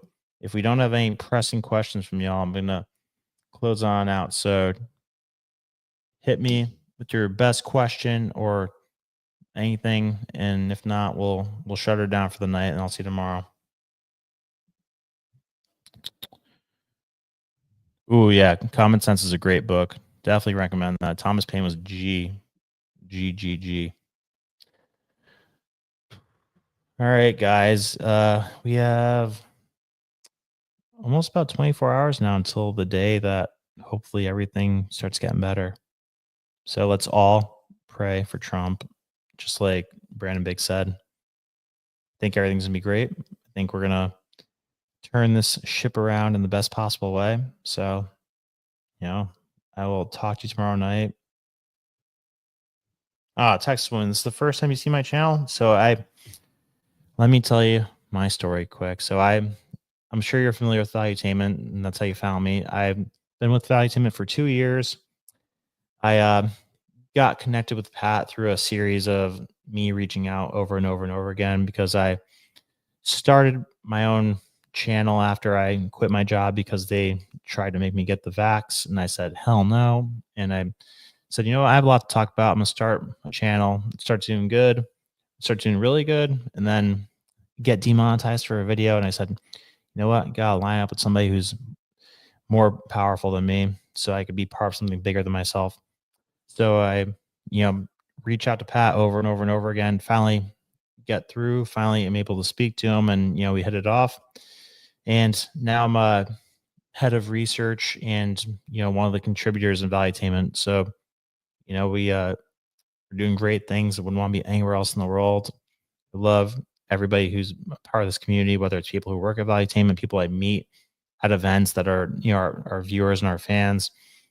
So I wouldn't want to be doing anything else right now and love it. And so I'm glad you found me. I do this every night. I just give you guys a rundown of what's the most important things that are going on in the world on a given day. So thank you for being here. Tell your friends that there's this great show that's on at, I say anywhere between 8 and 9 o'clock each night. The weekends, maybe a little bit later, but 8, usually aiming for 8 o'clock each night during the weeknights. So thank you for watching. Glad you found me. Avner says, that's what's up. I'm the only one in my family who didn't get the poke. I know. My parents and grandparents and a lot of my cousins got it. Me and my brother didn't, but I feel really bad that they did get it though. It eats me up on the inside. It sucks. Texas Woman, thank you so much. I really appreciate you. You seem super cool. And I lived in Texas for a whole year with the guy Cam who was just on there last year. So I lived in Fort Worth. I don't know if you feel free to say which city you live in. Or did you say you live in Houston? I freaking love Fort Worth. Oh my God, such an amazing place. We always used to say there that you could really tell a lot by an area by how many grocery carts are in the parking lot of a grocery store. So like in Walmart, like in where I used to live in Connecticut, like there would be a ton of shopping carts just like thrown all over the place in the parking lot. But in Texas, it's incredible.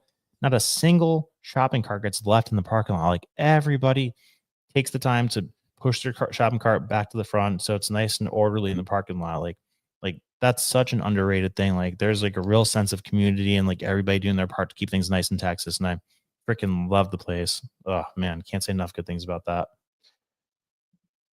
Let's go, Brandon Podcast. I know. Still workshopping the name. That feels like a good one, but I don't want to like make it too much about me. Like I'm saying, oh yeah, let's go me. It's a possibility though. We're still not there. As you can see, I'm not like saying a name when I open the thing up, but it's in the running. Denise, thank you for watching. And yes, let's all say a prayer for Trump.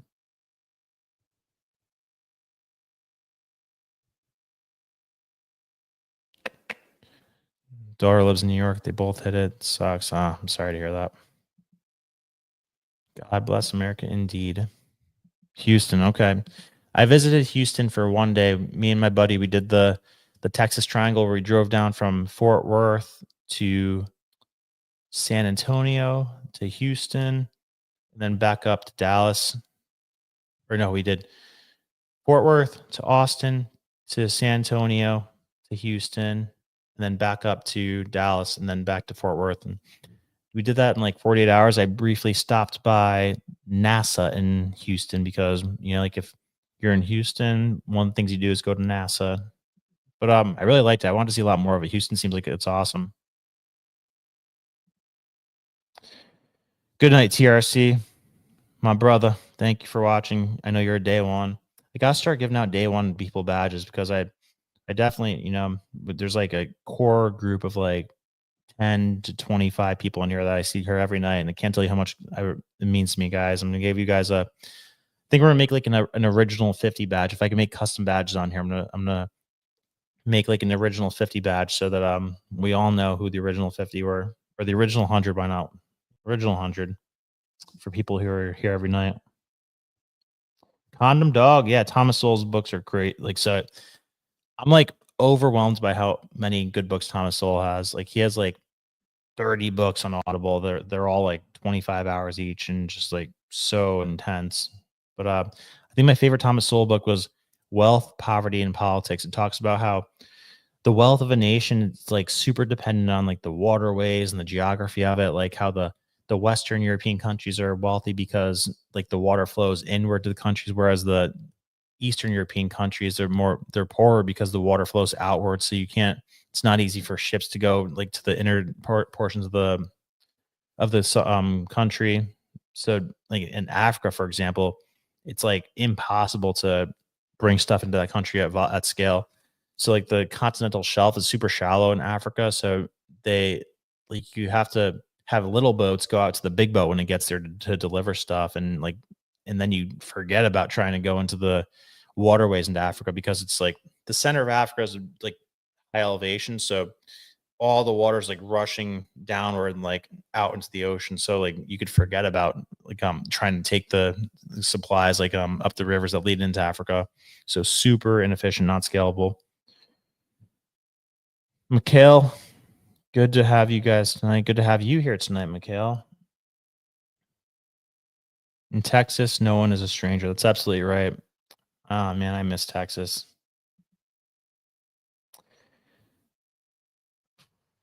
Take on Whitney Webb and her take on Elon Musk and Palantir. So I can't say that I'm super well versed in what she's saying, but I know that line of thinking, like what people are saying, that Elon Musk and Palantir and what's his name, Alex Karp, and the other guy, what the hell's his name? The guy that's the gay billionaire, Peter Thiel.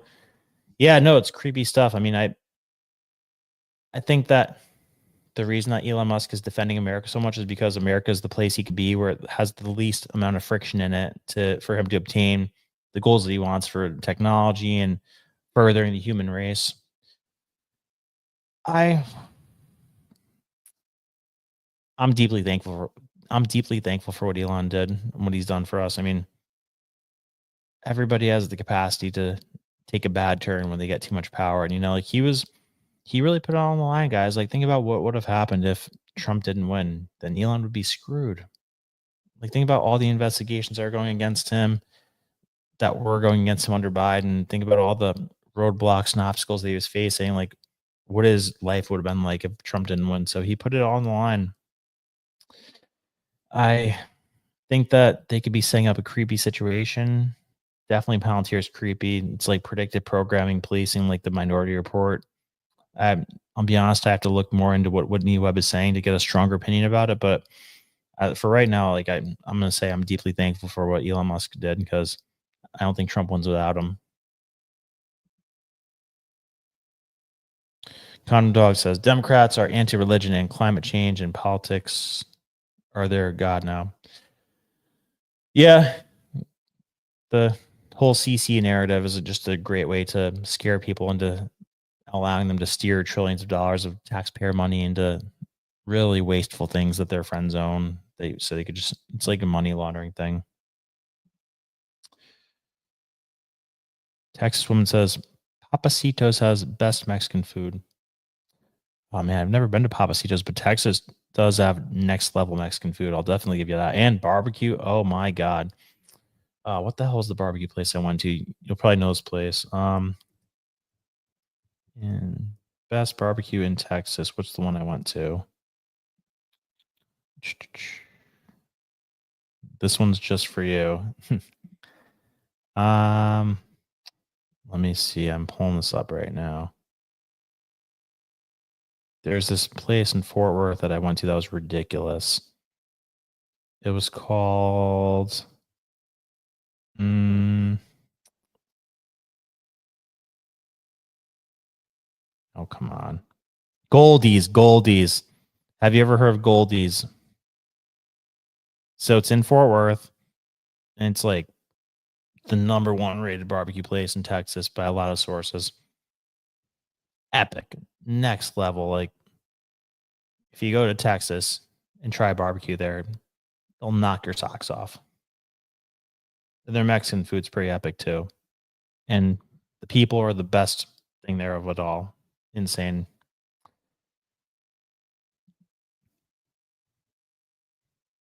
Nice.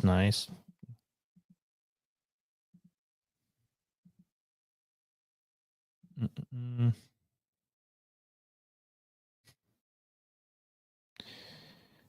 Well, it's not a matter of whether or not you were the first 100 people here. It's a matter of like if you're consistently here every night, and because a lot of you guys, I recognize your names every night. Like Steve, I see her every night. Denise, I see her, I think mostly every night now. I see Amber here. I see Steph here a lot. I see who else? Philanthropy. What is it? CMT Philanthropy here a lot every night. See obviously Dylan here every night. Yeah, LMG Philanthropy. Condom Dogs here a lot. So like these type of oh yeah, TRC's here every night. Alan Satoshi Greenspan, of course. He's not here tonight, I don't think so. He must be busy doing something. But like people like that, that's like the core one, the original 100, because this is gonna be a thing where like you could see the trajectory of stuff, and this is gonna be a thing within a couple months. We're gonna have like a couple thousand people on live every night, and I'm like a loyal dude, and I'm the type of person who's like deeply appreciative and thankful to people who are like in it with you when it's like not abundantly clear that like that's a place that you want to be, where it's like not abundantly clear that it's like the obvious thing that you want to be doing. Like, for example, when somebody's starting a company and they're seeking investors, giving them the idea, and like the people who could see what they're pitching to them and see like, all right, yeah, you're onto something, versus the people who are like, yeah, I don't see anybody else doing that yet, so I'm good on that. Like I don't know, I just think like the loyalty and day one people, something that's always meant a lot to me. So I'm gonna see if I could create a special badge for you guys so that I could always give you shout outs in the chat, and so everybody else knows that you're an OG original 100.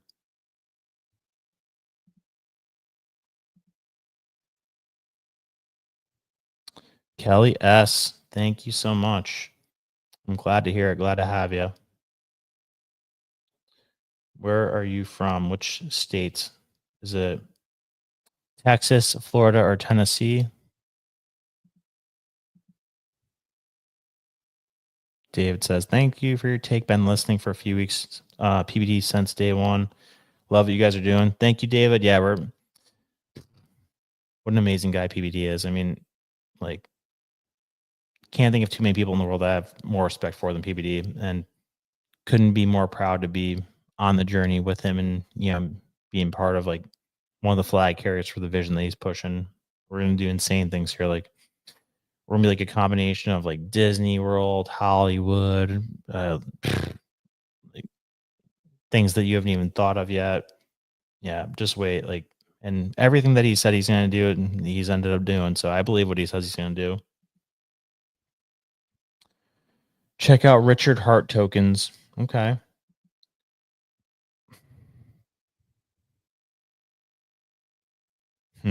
Pulse chain is next Trump coin.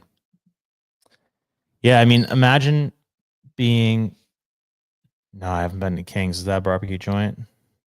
No, it's Goldie's. That's the one that I went to. But yeah, no, imagine being one of Trump's buddies and like having the luxury of being tipped off about him launching his coin yesterday. Like, oh, that would have been sick. Like if you started off at like 30 cents and that was the first public price. So if you're able to get in before that, there was probably a point where it was like under a penny. And now it's like 30, 40 bucks. Pretty sweet. Do I think Trump coin is immoral? I think if he does a rug pull, then yeah, that'd be fucked up. I think anybody who does a rug pull, it's immoral. But like I said before to Cam, I think that like if it's it's an emotional thing. You know, this is like an endorsement of people being on his side, appreciating everything he's done for us, and also riding the wave because it's a popularity thing. So I think it's totally moral if they don't sell off the 80% that they have and do a rug pull. And I think they don't need to. I think that they use the $30 billion that they just raised as collateral to go out and just buy new property and grow the real estate empire.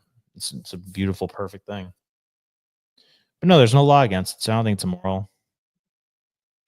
And it's literally listed as a meme coin, which the definition of a meme coin is like a kind of a joke coin.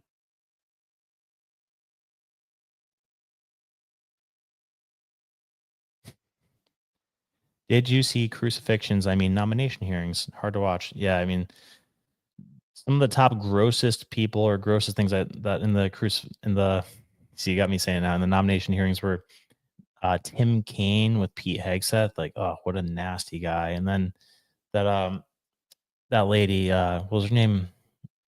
Gallagher or something, the one who was saying that who was outraged that Pete Hegseth didn't want mothers to be in the special forces units. Madness.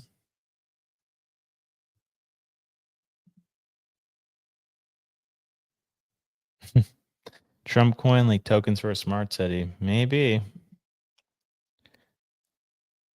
Good to know who owns it. Seen the news on it earlier. What are you talking about? It will be pulled, and he also gets transaction fees 8%, or for Trump's people 20% retail. I know 8% is off the private, or 20% or 20% is for the public, 80% is for the company. I don't think it'll be rug pulled because it's not like they need a big smash and grab. Like rug pulls are for people who are trying to make a quick few million bucks or a few billion bucks. I mean,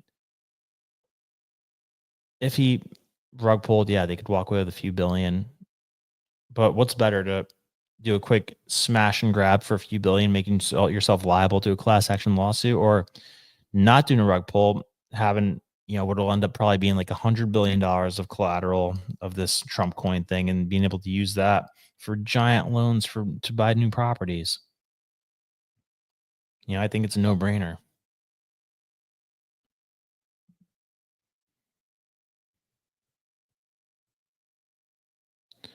LMG Philanthropy says, I thought it was a tribe member that created it who was looking to make back what they shorted around the attempt.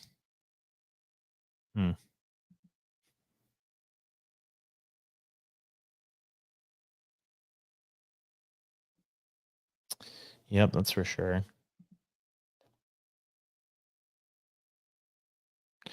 Yeah, of course there's times where Ram gets annoying.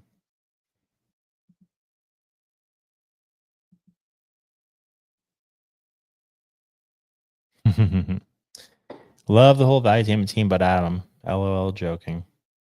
No, Adam's like just the type of guy who's like fun to make fun of or fun to shit talk because he like kind of brings it on himself.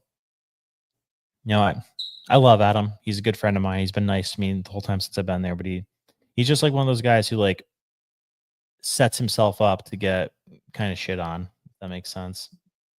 But everybody has a version of that.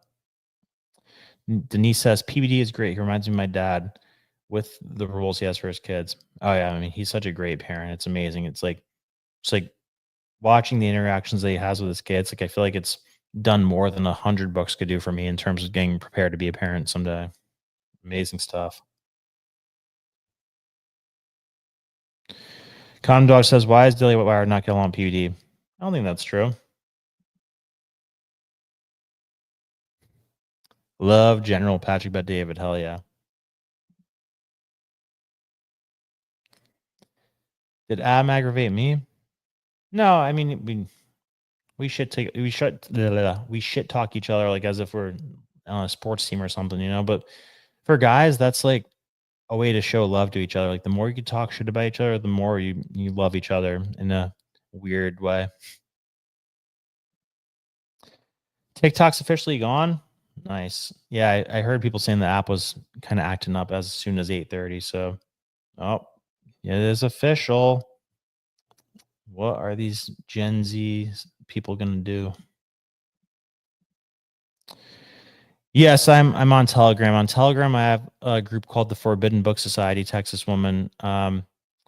That's where so I have a secret society thing called the Forbidden Book Society, where I have a Telegram group and a Patreon where the Telegram's a little bit more like a chat room community, and then the Patreon I post on a few times per week, doing like a breakdown of books that are difficult to find, books that are kind of censored, that talk about like kind of crazy shit about how the world operates and like stuff that you've never heard of before. So those are like, that's yeah, I'll put the links in the description for that. I don't know if they're there right now. Yep.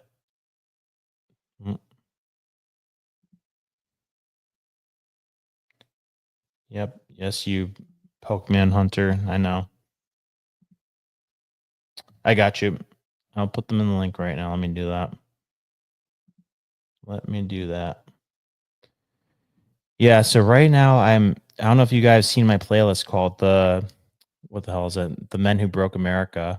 But I'm talking about the Rothschilds, and so the first episode is about how they went from being poor to being rich. Second episode's how they kind of caused the French Revolution, and third episode's about how they tricked George Washington into appointing Alexander Hamilton as the Treasury Secretary, and then they let him install a central bank, the first central bank in America.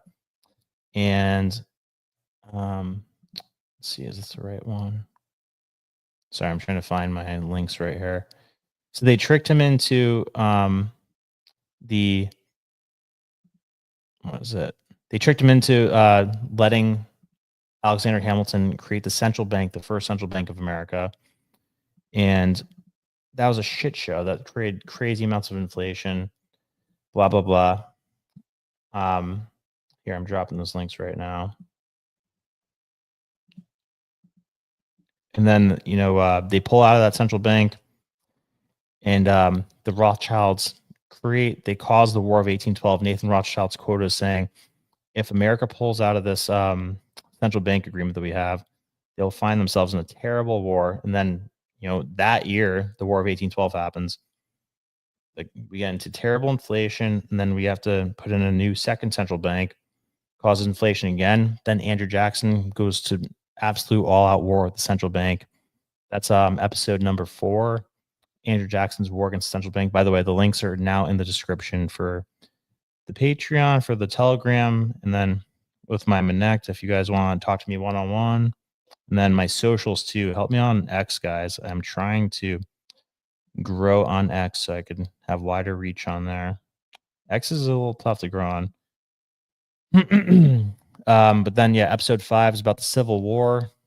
Abraham Lincoln taking on the Rothschilds. They are the ones who are responsible for the Civil War. Then the next episode I'm working on right now kind of ties into the book. That's the book that I'm highlighting in the Forbidden Book Society right now, is that who owns the Federal Reserve? And I'm making the case that the Rothschilds are the founders of the Federal Reserve, and there's a strong case to be made for that. The book that we're kind of parsing through right now is called Secrets of the Federal Reserve by Eustace Mullins, who's like this legendary investigator. And I'm making like this stringboard thing right now that's like taking me forever to do, like with the connections of the Rothschilds, the people who were at Jekyll Island conceiving the idea for the Federal Reserve.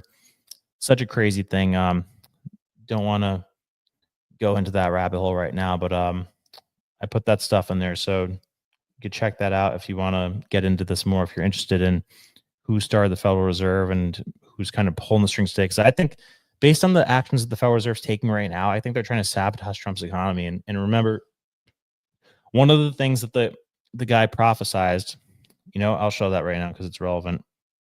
One of the things that our boy Brandon Biggs prophesized is that the economy would collapse after Trump became president. So here, check this out. I'll show that quick.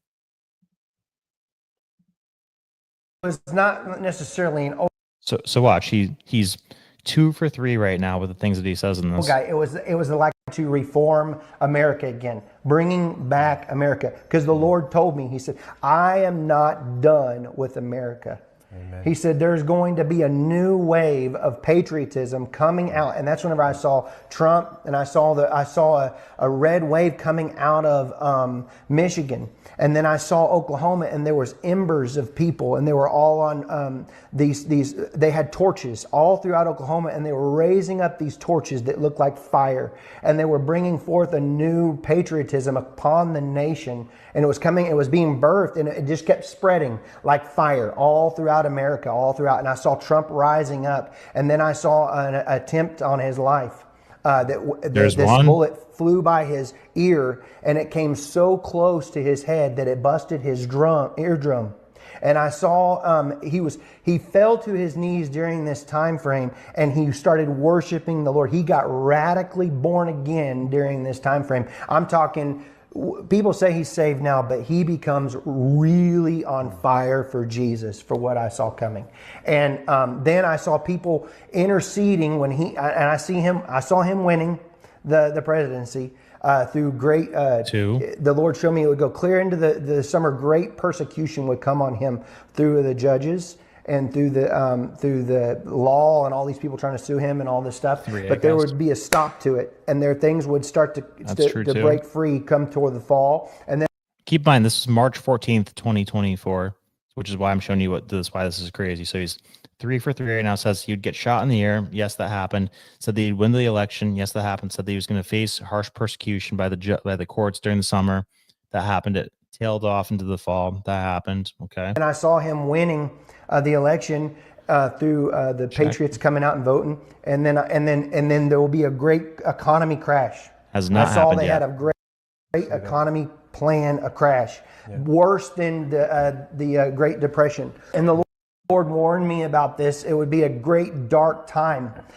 Okay, so he predicts that. That hasn't happened yet. The reason I'm bringing that up right now is because I'm talking about the Federal Reserve. I've talked about this at length before in this channel, maybe once a week.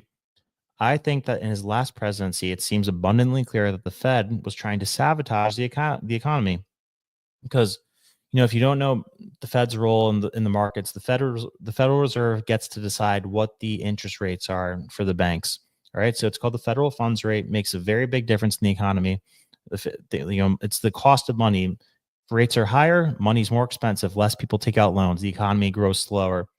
Rates are lower, more people take out loans, more economic activity. The economy gets stronger, gets more active. So during Trump's presidency, I'll bring it up.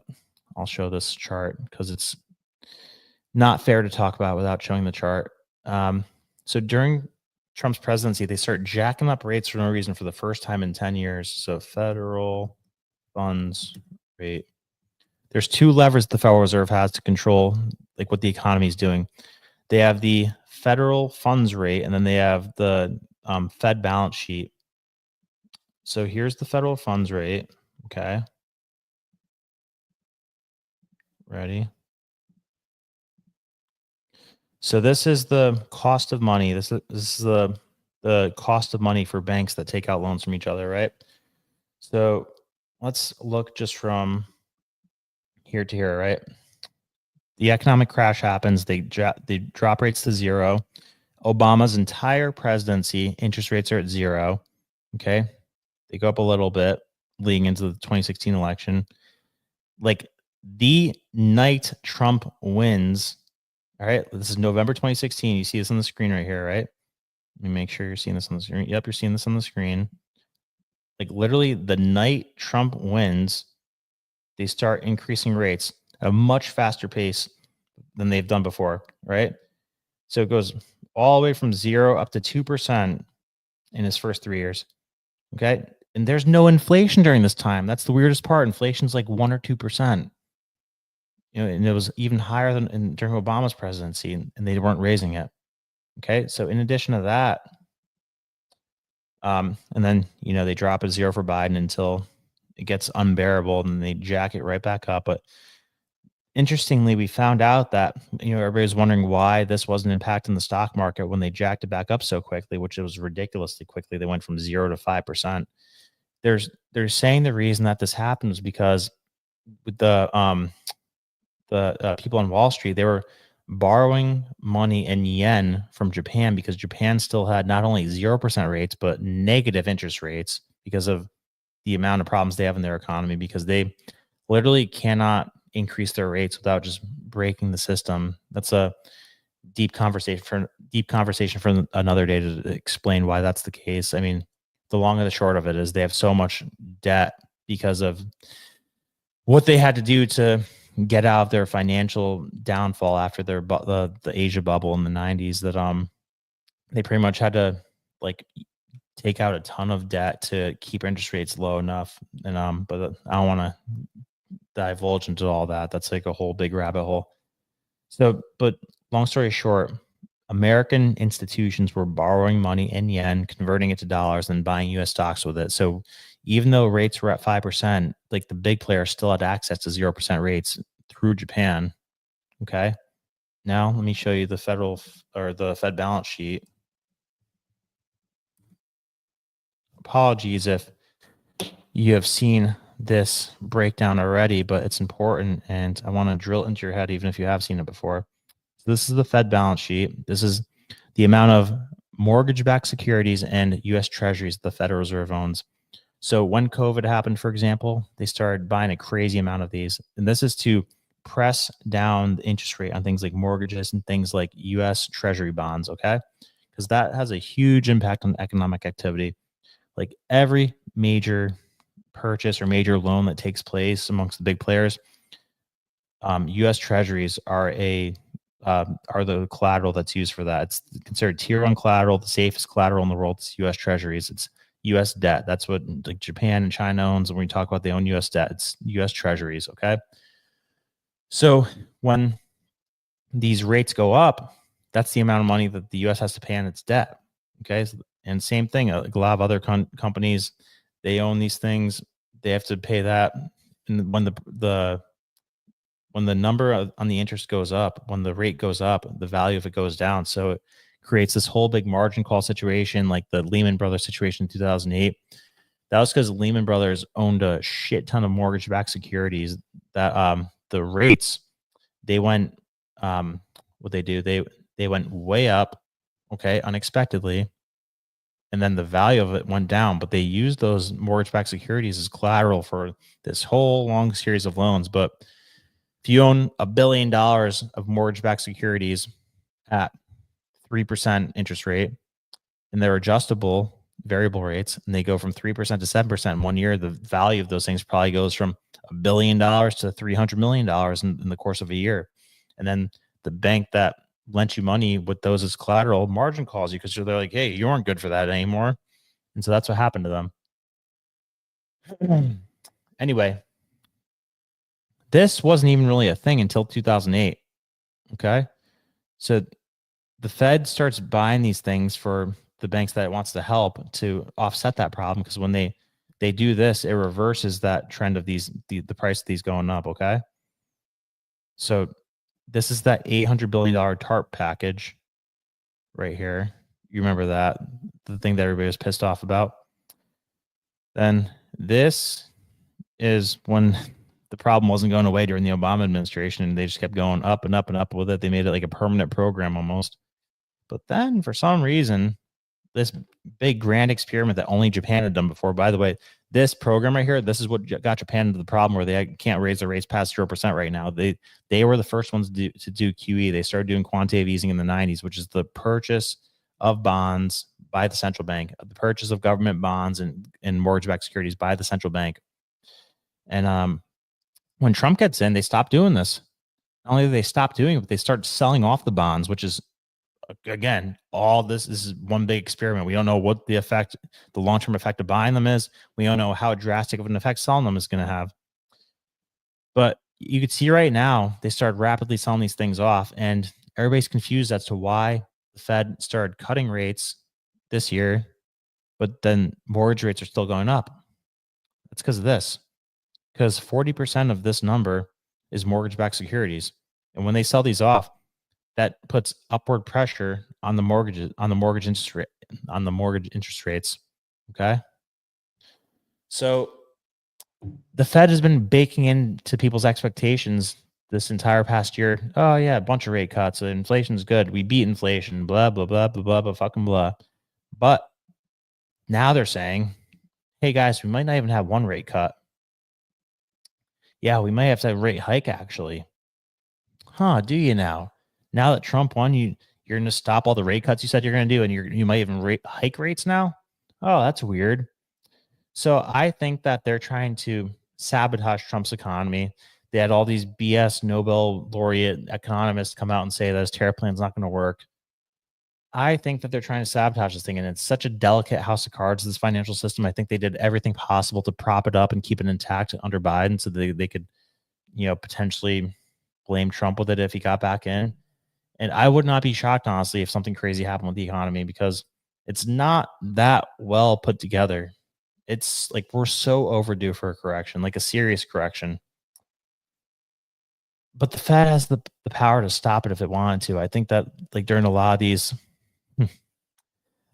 these banking crises and stuff that we had in 2023, like that could have made the whole thing fall apart. But like they have the whole circuit breaker thing where if the market drops by a certain amount, it like it like triggers a circuit breaker where people can't sell off anymore. They have all kinds of measures in place to like slow down selling off the stock market. BlackRock has enough money to fight off what the retail market's doing, but all these players kind of work in unison. If they want to make this guy look bad, if they want to make it look like his nationalist ideas are bad, then they could bring this whole thing down. But the main question is, who's like the biggest controller of that decision by the Federal Reserve to which way interest rates are going to go these days? Like my base case is that the Rothschilds are like the mother bee of that banking network. Like, I don't know how much of a role they still play in it today, but I think the family's worth anywhere from $1 trillion to $20 trillion. But I think that they are the founders and architects of the Federal Reserve based on what I've been finding, and I'm putting a presentation together about that. So stay tuned for that. Guys, thank you so much for watching. It's almost midnight. Still got 200 of you on here between X and between YouTube. Love you. Can't tell you how much it means to me. And I'll speak to you tomorrow night. Yes, tomorrow night. Every night, 8 or 9 o'clock. Love you. Tell your friends. Like, share, subscribe. And I put the links in the description if you guys want to check any of that stuff out. Love you. Good night, all.